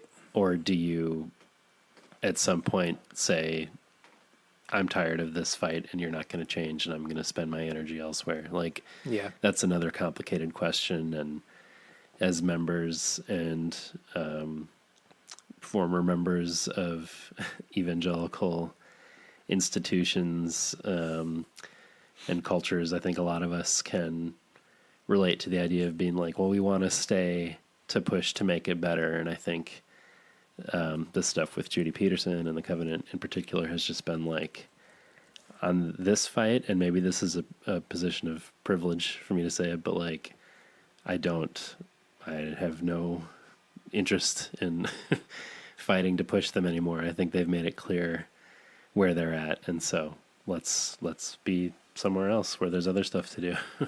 Yeah. So she wrote this long letter talking about why she's leaving. And this is, to me, crystallizes why a lot of people are over a lot of evangelical churches, and specifically this denomination. She writes, while it is tempting for me to rest for a moment in this reinstatement, since it is a bit of better news for me, I have, as of now, on February 7th, 2019, tendered the resignation of my ministerial credentials on the Evangelical Covenant Church. I have resigned my credential because it simply is not gospel good news if the news is only better for me. Yeah. Because the ECC has made clear that they have no interest in me continuing to advocate for better news for all people, including the LGBTQ community. It is time for me to leave so that I may preach fearlessly as I know I should. End quote. Pretty powerful. Yeah. I mean, when it's only for you, you know, it's like, I mean, like this letter is powerful, and it's a scorched earth. Not like, she's not like flipping tables over, but it's just like, she's truth to power, man. Yeah. And I have such deep respect for her and the way she handled this, because I probably wouldn't be as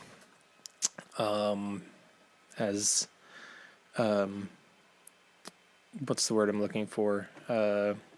Magnanimous. Or just eloquent. Magnanimous. Magnanimous. Yeah, magnanimous. Magnified Podius. Yeah. But anyway, we are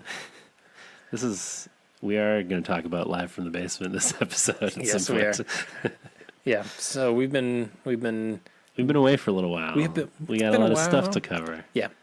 Forgiveness. So yeah, we're fourth wave of ska. Yeah. The big questions. The big questions. I mean, I still have so much stuff I want to talk about, but you know what? We gotta get to the music. Gotta get down to that basement, just like ours. Yeah. Got Danny stairs down here. Yeah. I'm gonna nudge him awake and get Mike to play some stuff. Yeah. We'll get Andy Husted to come over, give a contribution. I got to clarify an Andy Husted thing real quick. Okay. I know we just said we were moving on, but when we talked to Mike and we talked about him being a brewer at Silver City, yeah, he was like, no, like he doesn't have anything to do with that. And I was like, well, where did I get that from? He did work as a brewer at a different brewery in town. Did he confirm that much with us? When Mike talked with us, he made it sound like we were idiots. And I did confirm that he was, in fact, a brewmaster at a nearby brewery. So anyway, Andy, isn't that right? Yeah, I was at a different brewery. Thank you. That's what I thought. And look at this. Mike, this is a status. I just Googled Andy Husted brewer, and the Mike Herrera podcast. Brewmaster is the first thing. When he talked to us, he was like, brewing? Andy? You are out of your mind. You were out of your goddamn minds. Anyway. Basement. Yep. So when we come back, we're going to be listening to Mike Herrera live from the basement. You've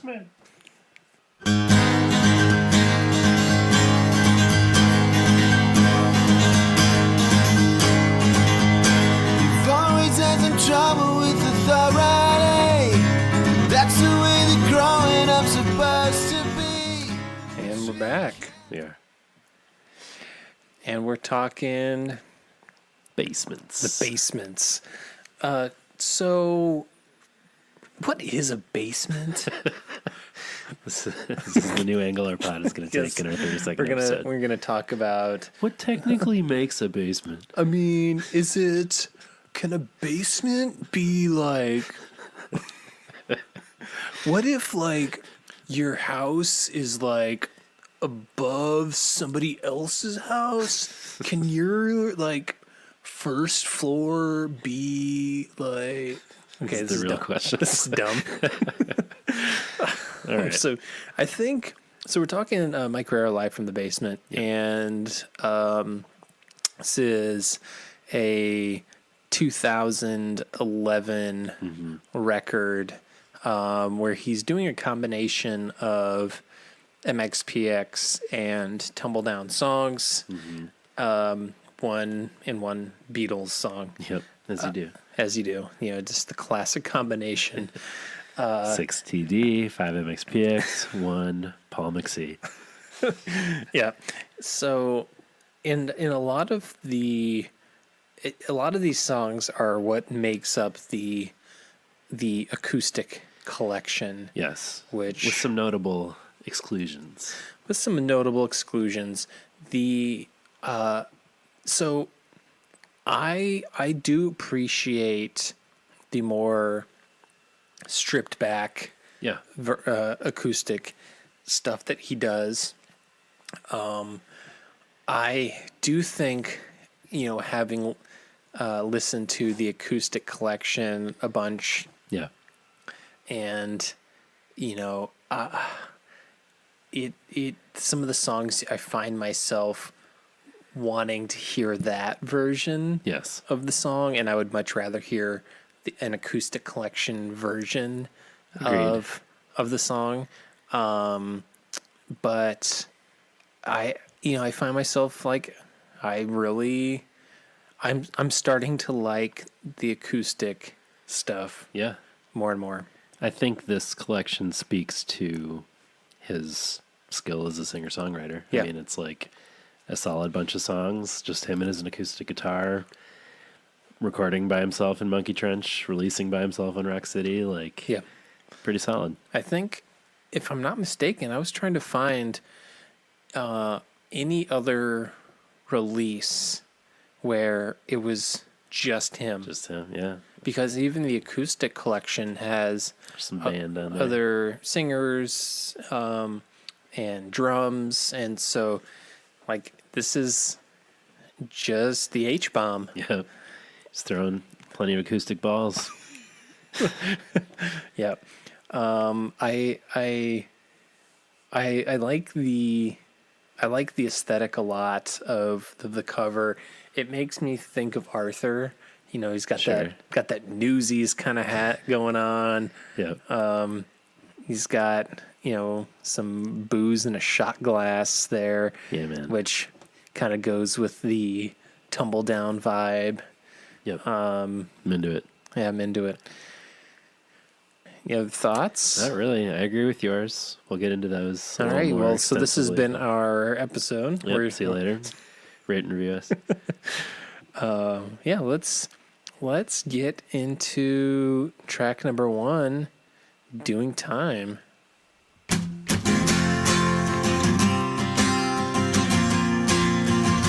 Pick it up, pick it up, pick it up.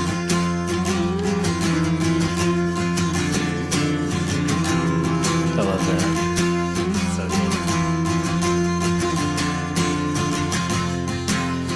Well, I remember times I had. Some were happy, some were sad. Memories being my partners in crime. Throwing up 1,000 times. But I through it, I felt fine. I went to school and did my time. In a to do what I wanna be.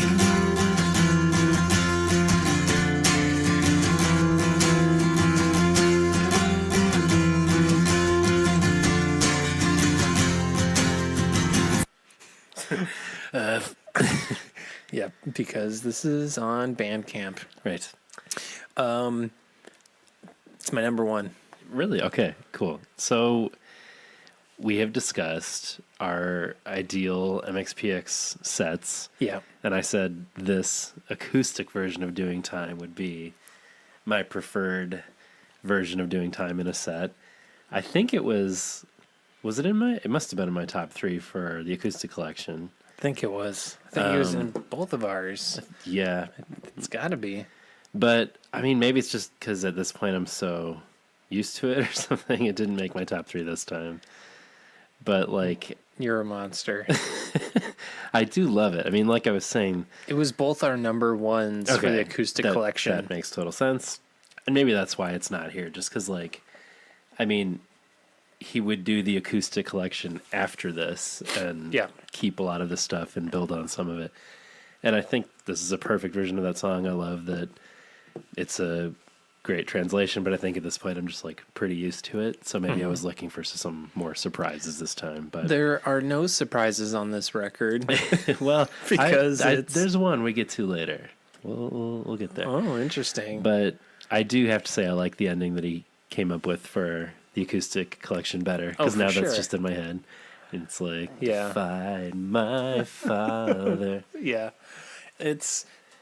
he perfects what he sketches out on this album. Yeah, he perfects for the acoustic collection. Agreed. And that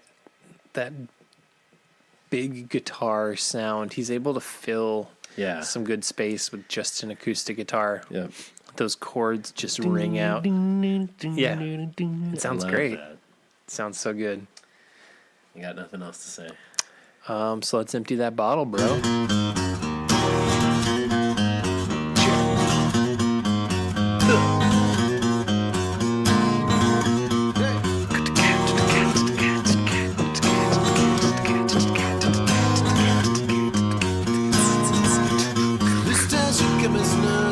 Some miracles come with a price.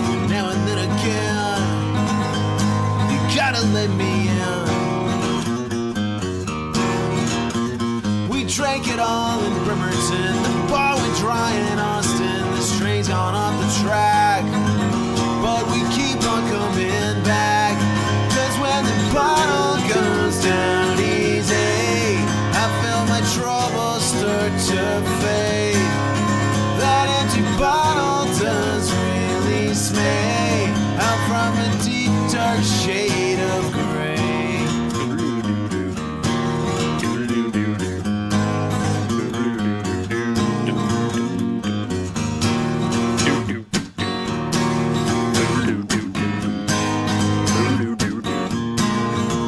As we You can expect us to fill out the instrumentation for the rest of the record. Yeah, you're welcome. This is my number one. Oh, interesting. Yeah.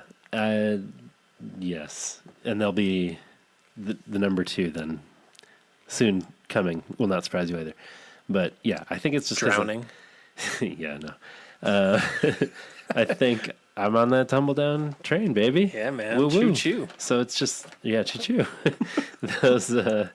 Those songs are just more hitting me in the right place right now. Like the MXPX ones.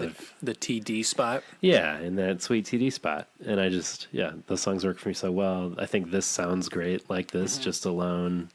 I'm into it. That guitar riff works well just by himself. So yeah, I'm finding that the Tumbledown songs translate to acoustic super easy in a way that I think some MXPX songs don't. Sure. Which makes sense. Which makes sense because they're conceived of it like to be as a full band, but the Tumbledown shows that they did very early on when they started playing shows, they played primarily acoustic shows for a while before they started incorporating electric guitar. Yeah. So it makes sense to me, and they work really well. So there are some songs on here that I'm just like, yeah, just hearing that acoustic shredding that he's doing, even if it's just sweet riffs. Mm-hmm. Moving on to the rest of El Paso.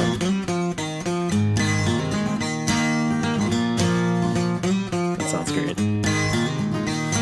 was early in the morning on night and that we were driving through the night near the Mexican line. They said we caught you red, we can shoot you dead. Tell us what you're gonna get a bullet in your head.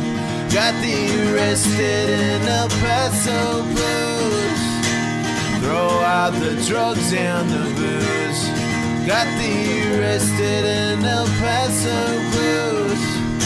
We've only got our rights and our freedom to lose.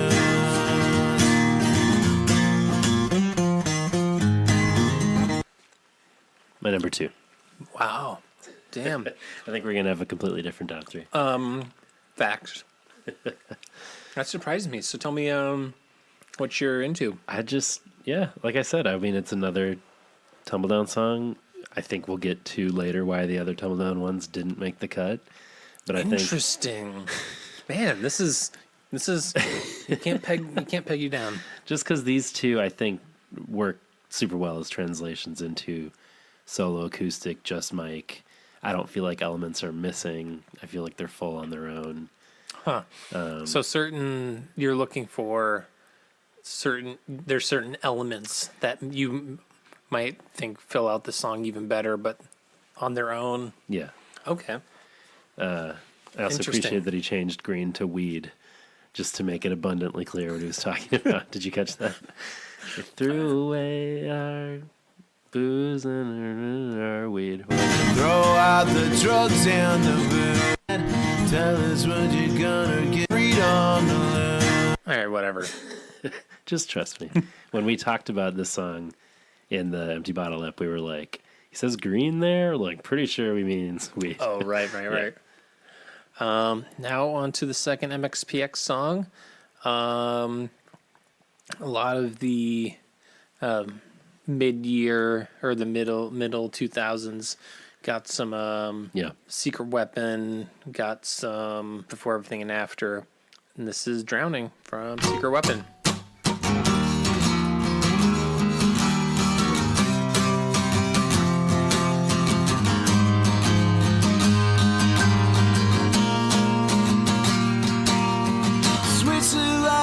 Go to bed, there's no more room inside my head. The world around me slowly fades away. As I close my eyes and think the shadows blot my memories of all the things I've tried and failed today. Please don't go. First I need to know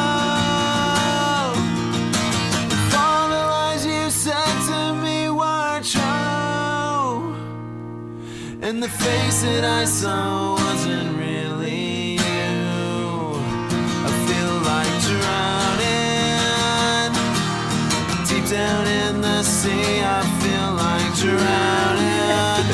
Don't bother coming after me. I feel like drowning way down in. Nailed it. My false memories. I feel like drowning. You know, the more I hear this song, the less I mind it live or just acoustic. We did hear a couple people say they really liked. I mean, this song. It wasn't CJ who said it was like in his top 5 of all time. Somebody said that. That might have been Danny Leary. Okay, well, I don't know. Somebody. I know that Danny Leary told me that like the way I felt about you and Arthur was how he felt about us. When he loves the acoustic collection. Yeah. And I think for a lot of people, they were just like really jonesing for that acoustic collection. And then we were just sort of like, it's okay. Yeah, which Yeah, I mean, like so many things, if I would have made my way through everything that, I would probably come to the acoustic collection today with more appreciation than maybe we heard it when we first heard it. But like, I still like, I can appreciate that this is like a different interpretation of the song presented in an interesting way acoustically. But I still kind of feel the same way that I did when we talked about it on acoustic. You feel which like is you're kinda drowning. boring. Yeah, well, that might have been a little harsh, but it is just kind of like, I don't know. It doesn't do that much for me. No, I like, but I enjoy it because I kind of like singing along with the missing harmonies. Yeah, sure. It's fun. But I think the acoustic collection stands as an interesting addition to the MXPX catalog because of the way Mike rethinks a lot of these songs. Yeah. With the inclusion of some of those foot stomping elements that I don't know, like it just, I think it's the secret weapons, and Always had some trouble with authority. We'll talk about this one because it's our next track here. is it? Oh, Jesus. But It is. Well, all right. Why don't we just move on to that then? Okay. I didn't mean to like noticeably faster. Yes. You've always had some trouble with authority. That's the way that growing up's supposed to be. But you can't make it through. You gotta believe that you are your own secret weapon. It's all up to you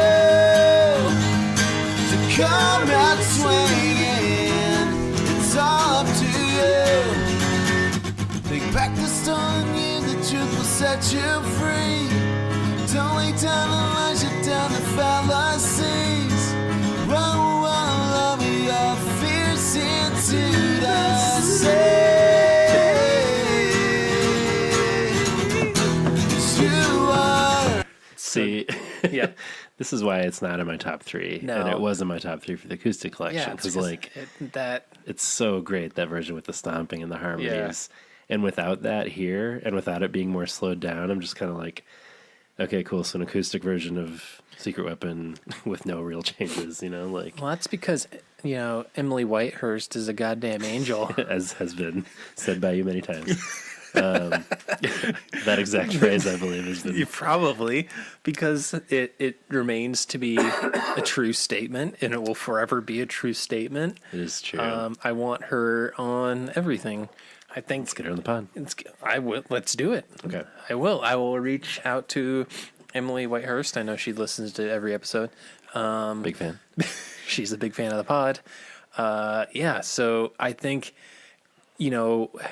having gone from that to this, it's still a great song. It was I think it was in my. Was it in my top three? It was in mine. I don't think it was in yours, but you really liked it. I always forget what was. It's all a blur. We've. Yeah. Let me just. That's not the album. It was. No, it was. No, I Secret thought you were Weapon. talking about acoustic collection. I'm talking about Secret Weapon, the song in general. It was not on mine. It was in my top three. I think it's a great song. I think it's a great opening riff, and I think it works. But I think it kind of goes to show you that the Mike, like you said, he has the songwriting chops. His brain is always thinking about ways to, kind of do a song a little bit differently. And so he wrote the punk rock fast song with that opening riff, and then re-envisioning this kind of a foot stomper, song. I think it's great. And I see this as sort of the acoustic collection preamble, you know, just sort of the beta version, I guess, so to speak. Yeah, I mean, what we said we like so much about the acoustic collection version is it does feel like a kind of reinvention, whereas this version feels more just like playing it more or less the same tempo, but acoustic, you know? So Yeah. Bad news. Bad news. I took a gang of pills tonight, but nothing seems to make my head right. Maybe it's time to face the facts, time to face the morning light. Walk so many miles today, try to lose my troubles to get away, but a couple times over just ain't far enough away. Place my hope inside this jar, traded it in at my favorite bar for a bottle of Mississippi Nights with a chaser and barroom fights. I got bad news. How could I be winning when I always lose? When you finally reach the end of the fuse, you got bad news.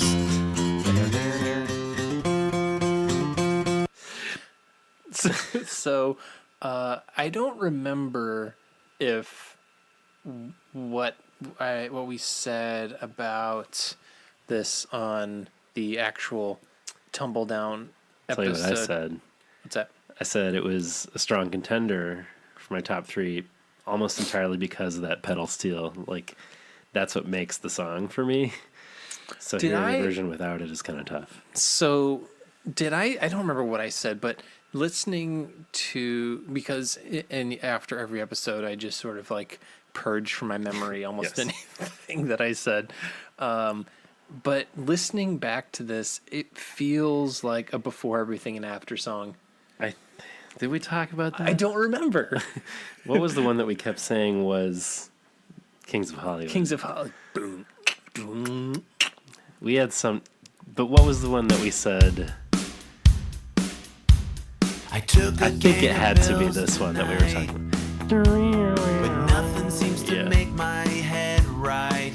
Yeah, like I think we talked about how Bad News and Kings of Hollywood are kind of the same song. Yeah, that's what we said. Okay, that sounds familiar. But yeah, I think on acoustic it's I mean that pedal, I mean it's fucking great. It sounds great. It's missed here. It is very missed. It's noticeably missed. Yeah. Never better than now.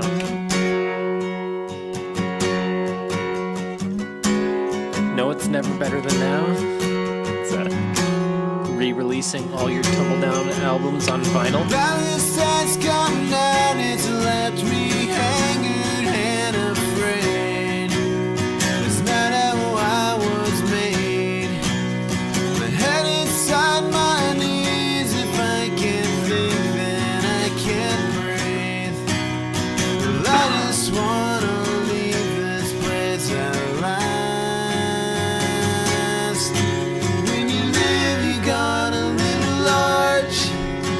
Let the world know who's in charge. There will never be a better time than now. Never better than now. Never better than now. There will never be a better time than now.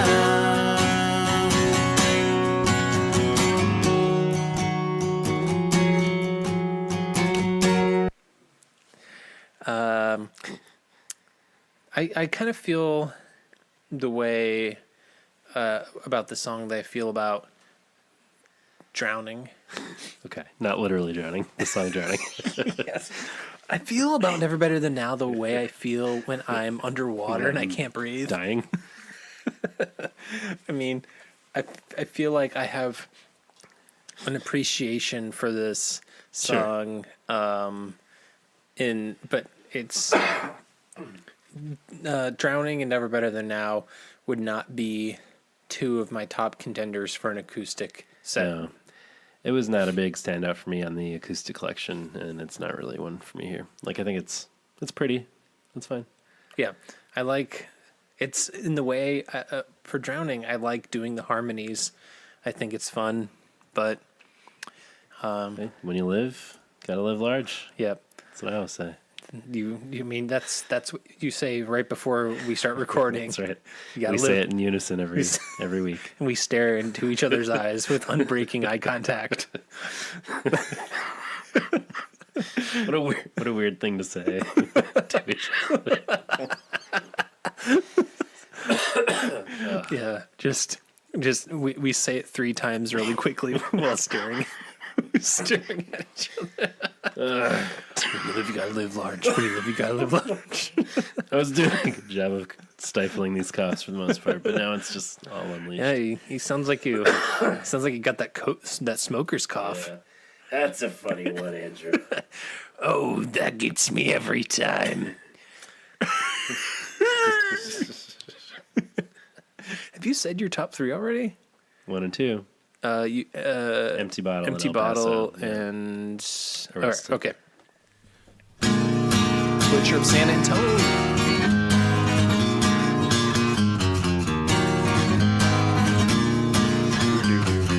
There's blood being spilled like cheap liquor. It's a line of crime. He's an assassin vigilante, and he's raising up the ante, killing time. The butcher of San Antone. It's the letter separates me from the bone. The butcher of San Antone. Criminals beware and say goodnight when you walk the streets alone.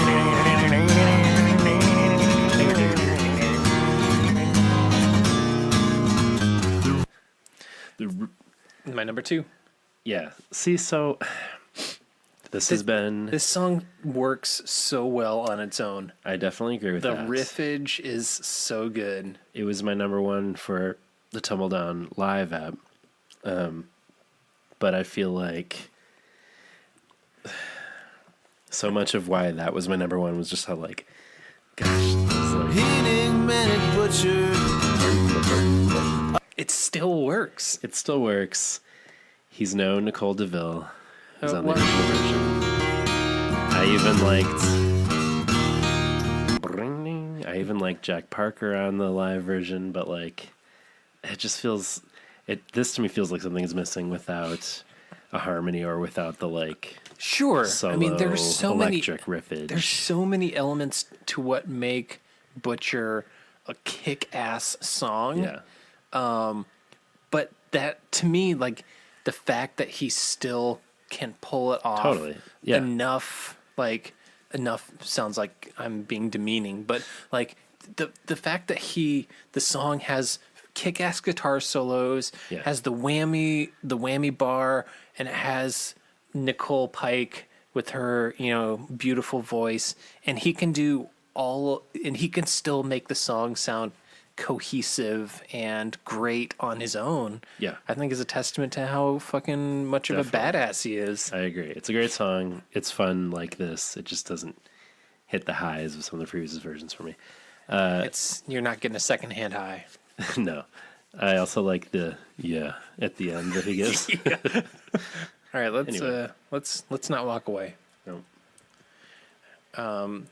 We forgot to mention that they covered a U2 song. Oh yeah, that's right. It's one of my favorite U2 songs. It's a joke that never gets old. It's in your arms. Squeeze and hold me tight and keep me warm. I need the passion that's in your heart. Say you'll never leave and be apart. So It's a don't beautiful walk day. away. Don't turn your back. If you leave today, my whole world would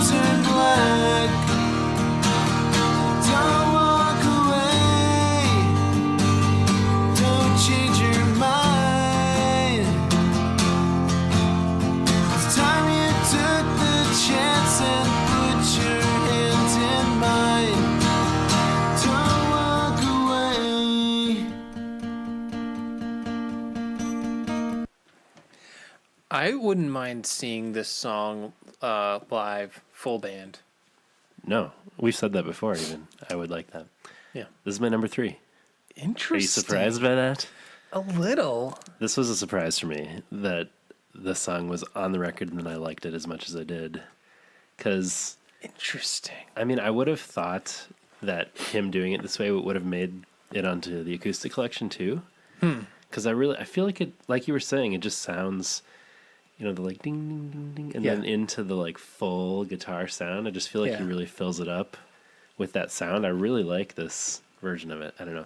It may also be more evidence for the whole before everything songs are actually really good, stripped down argument. Yeah. And I love the production of that song on the record. That's one of the ones where I think the good production works. Yeah. But I think it works really well like here too. And I think his voice sounds great. It really holds up well like this. So. Yeah. I don't know.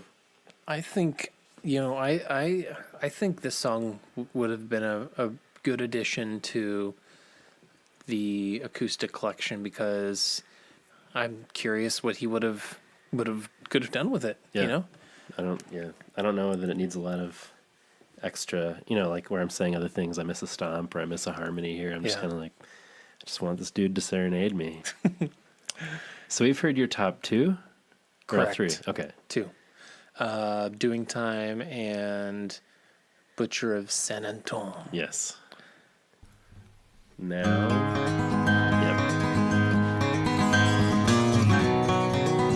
Ballad of a Factory Man. Man goes to work every day, working 9 to 5, in a steel mill. Drove for 15 hours, I was headed for LA. Came down to work, the lines got lost along the way. I had a hard time out there looking for a place to lay my head, cause I was running from the chase. Fly, fly, my darling, someday I'll see your face again. Someday I'll see your face again. Just like the sunshine in the morning. Fly, fly, fly, someday I'll see your face again.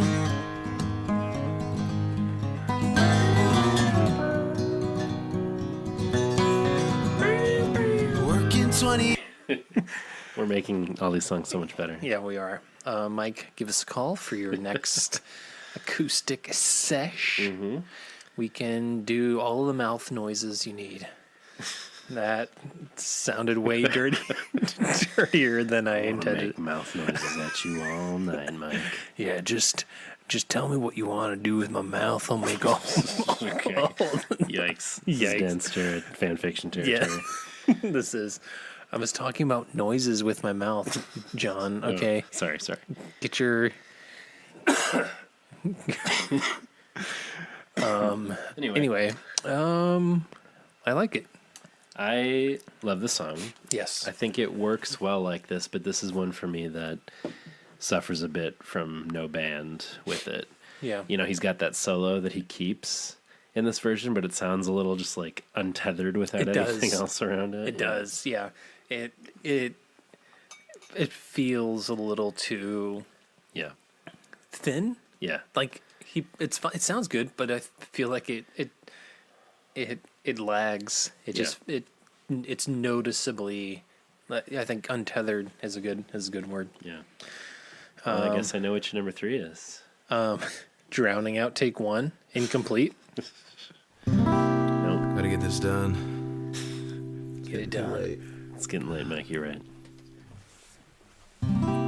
These fading jeans, seen some better. It's like the third version of this that we've sung with the John Snodgrass part on top of.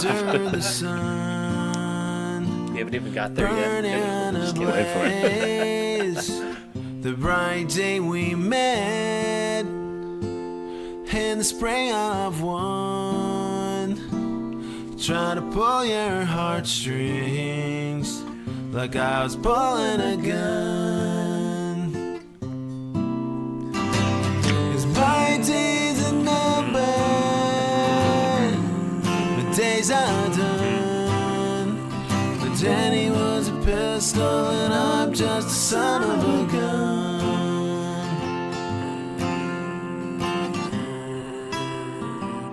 Save me some lamb there, 'cause I'm on my way where there's no heartache, a simple place to stay. 'Cause my days are numbered. My days are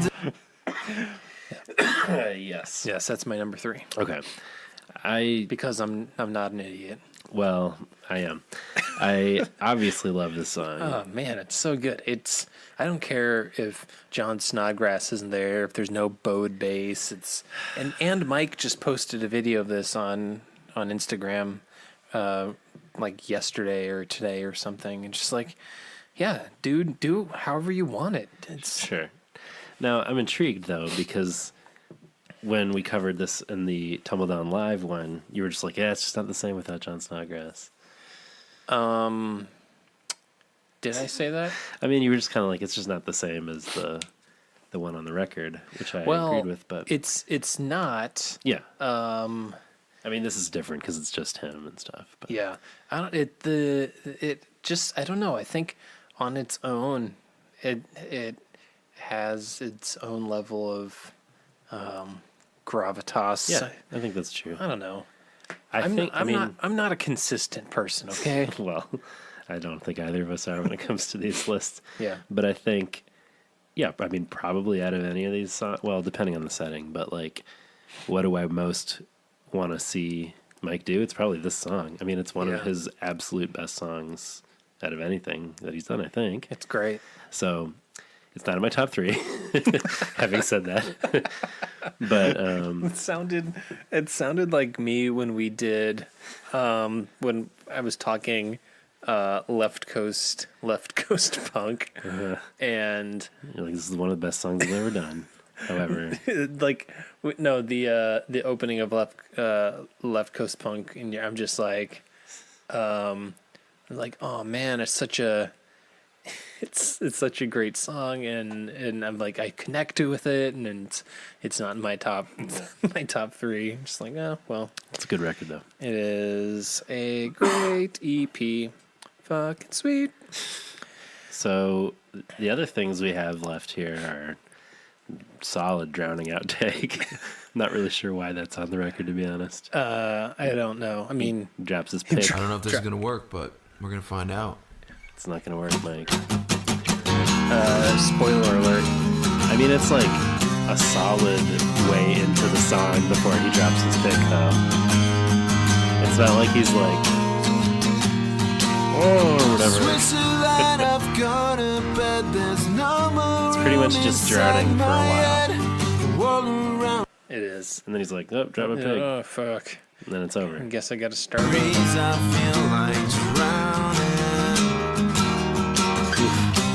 Missed that one, though. Yeah, I did.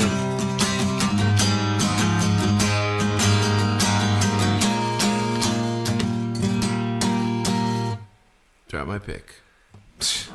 I'm an idiot. It's okay, Mike. Start all over. Here we go. Well, I mean, you would have needed to re-record that after that. Sure. It's not like what a goof. I don't know. It's like yeah, well, I guess that take didn't work. Also, the other one we did not hear is I've Just Seen a Face, which we played on the Tumbledown Live app because we didn't have that track, but we had this one.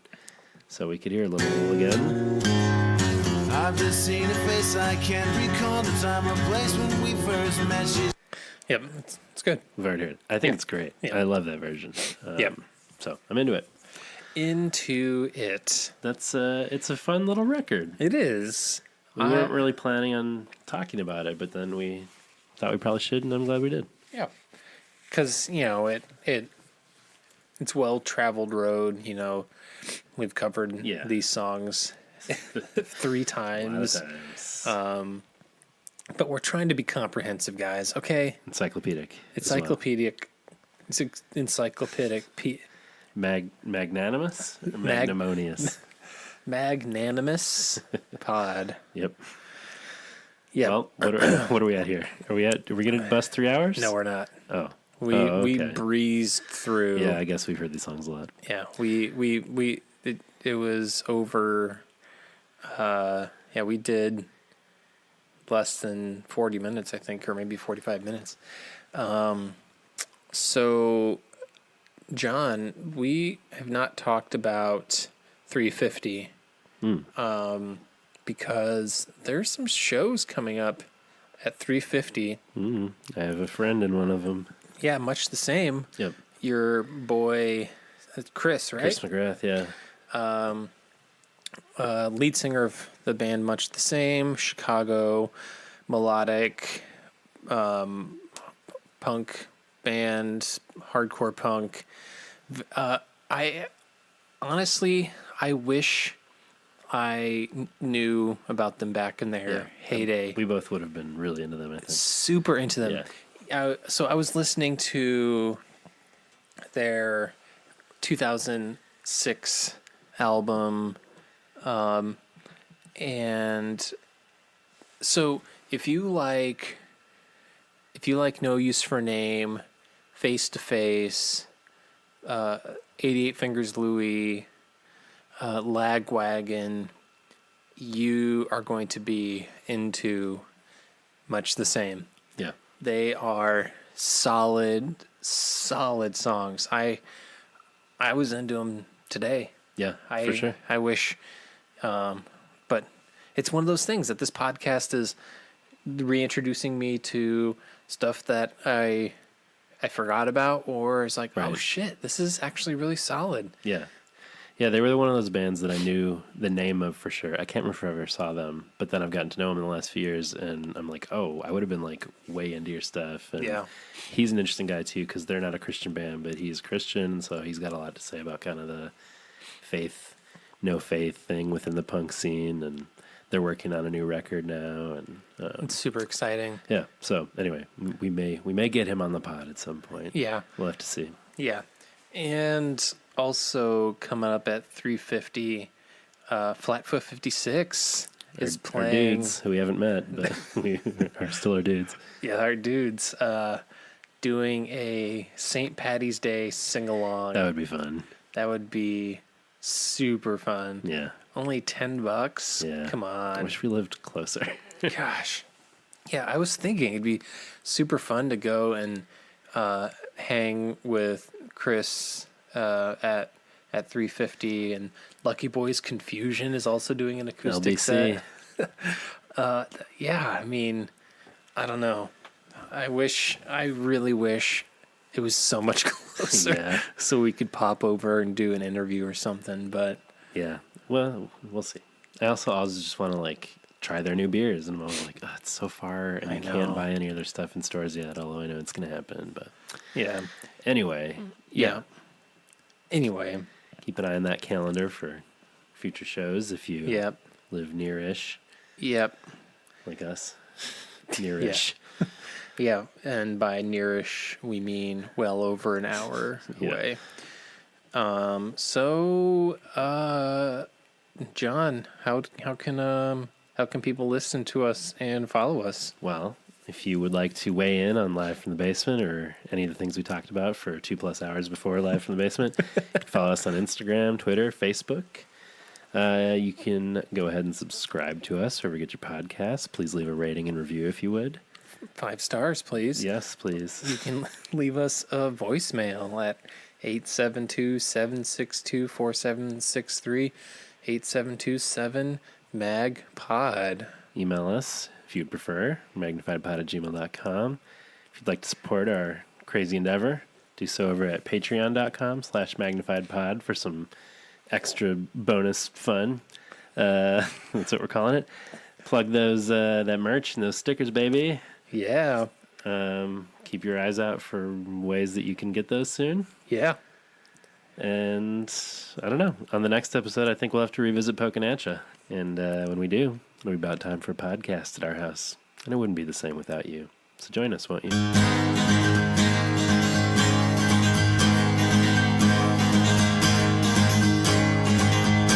You've always had some trouble with authority. That's the supposed to be, but you can make it through. You gotta believe that you are your own secret weapon. It's all up to you. Fucking come out swinging. It's all up to you. Take back the stone, you, the truth will set you free.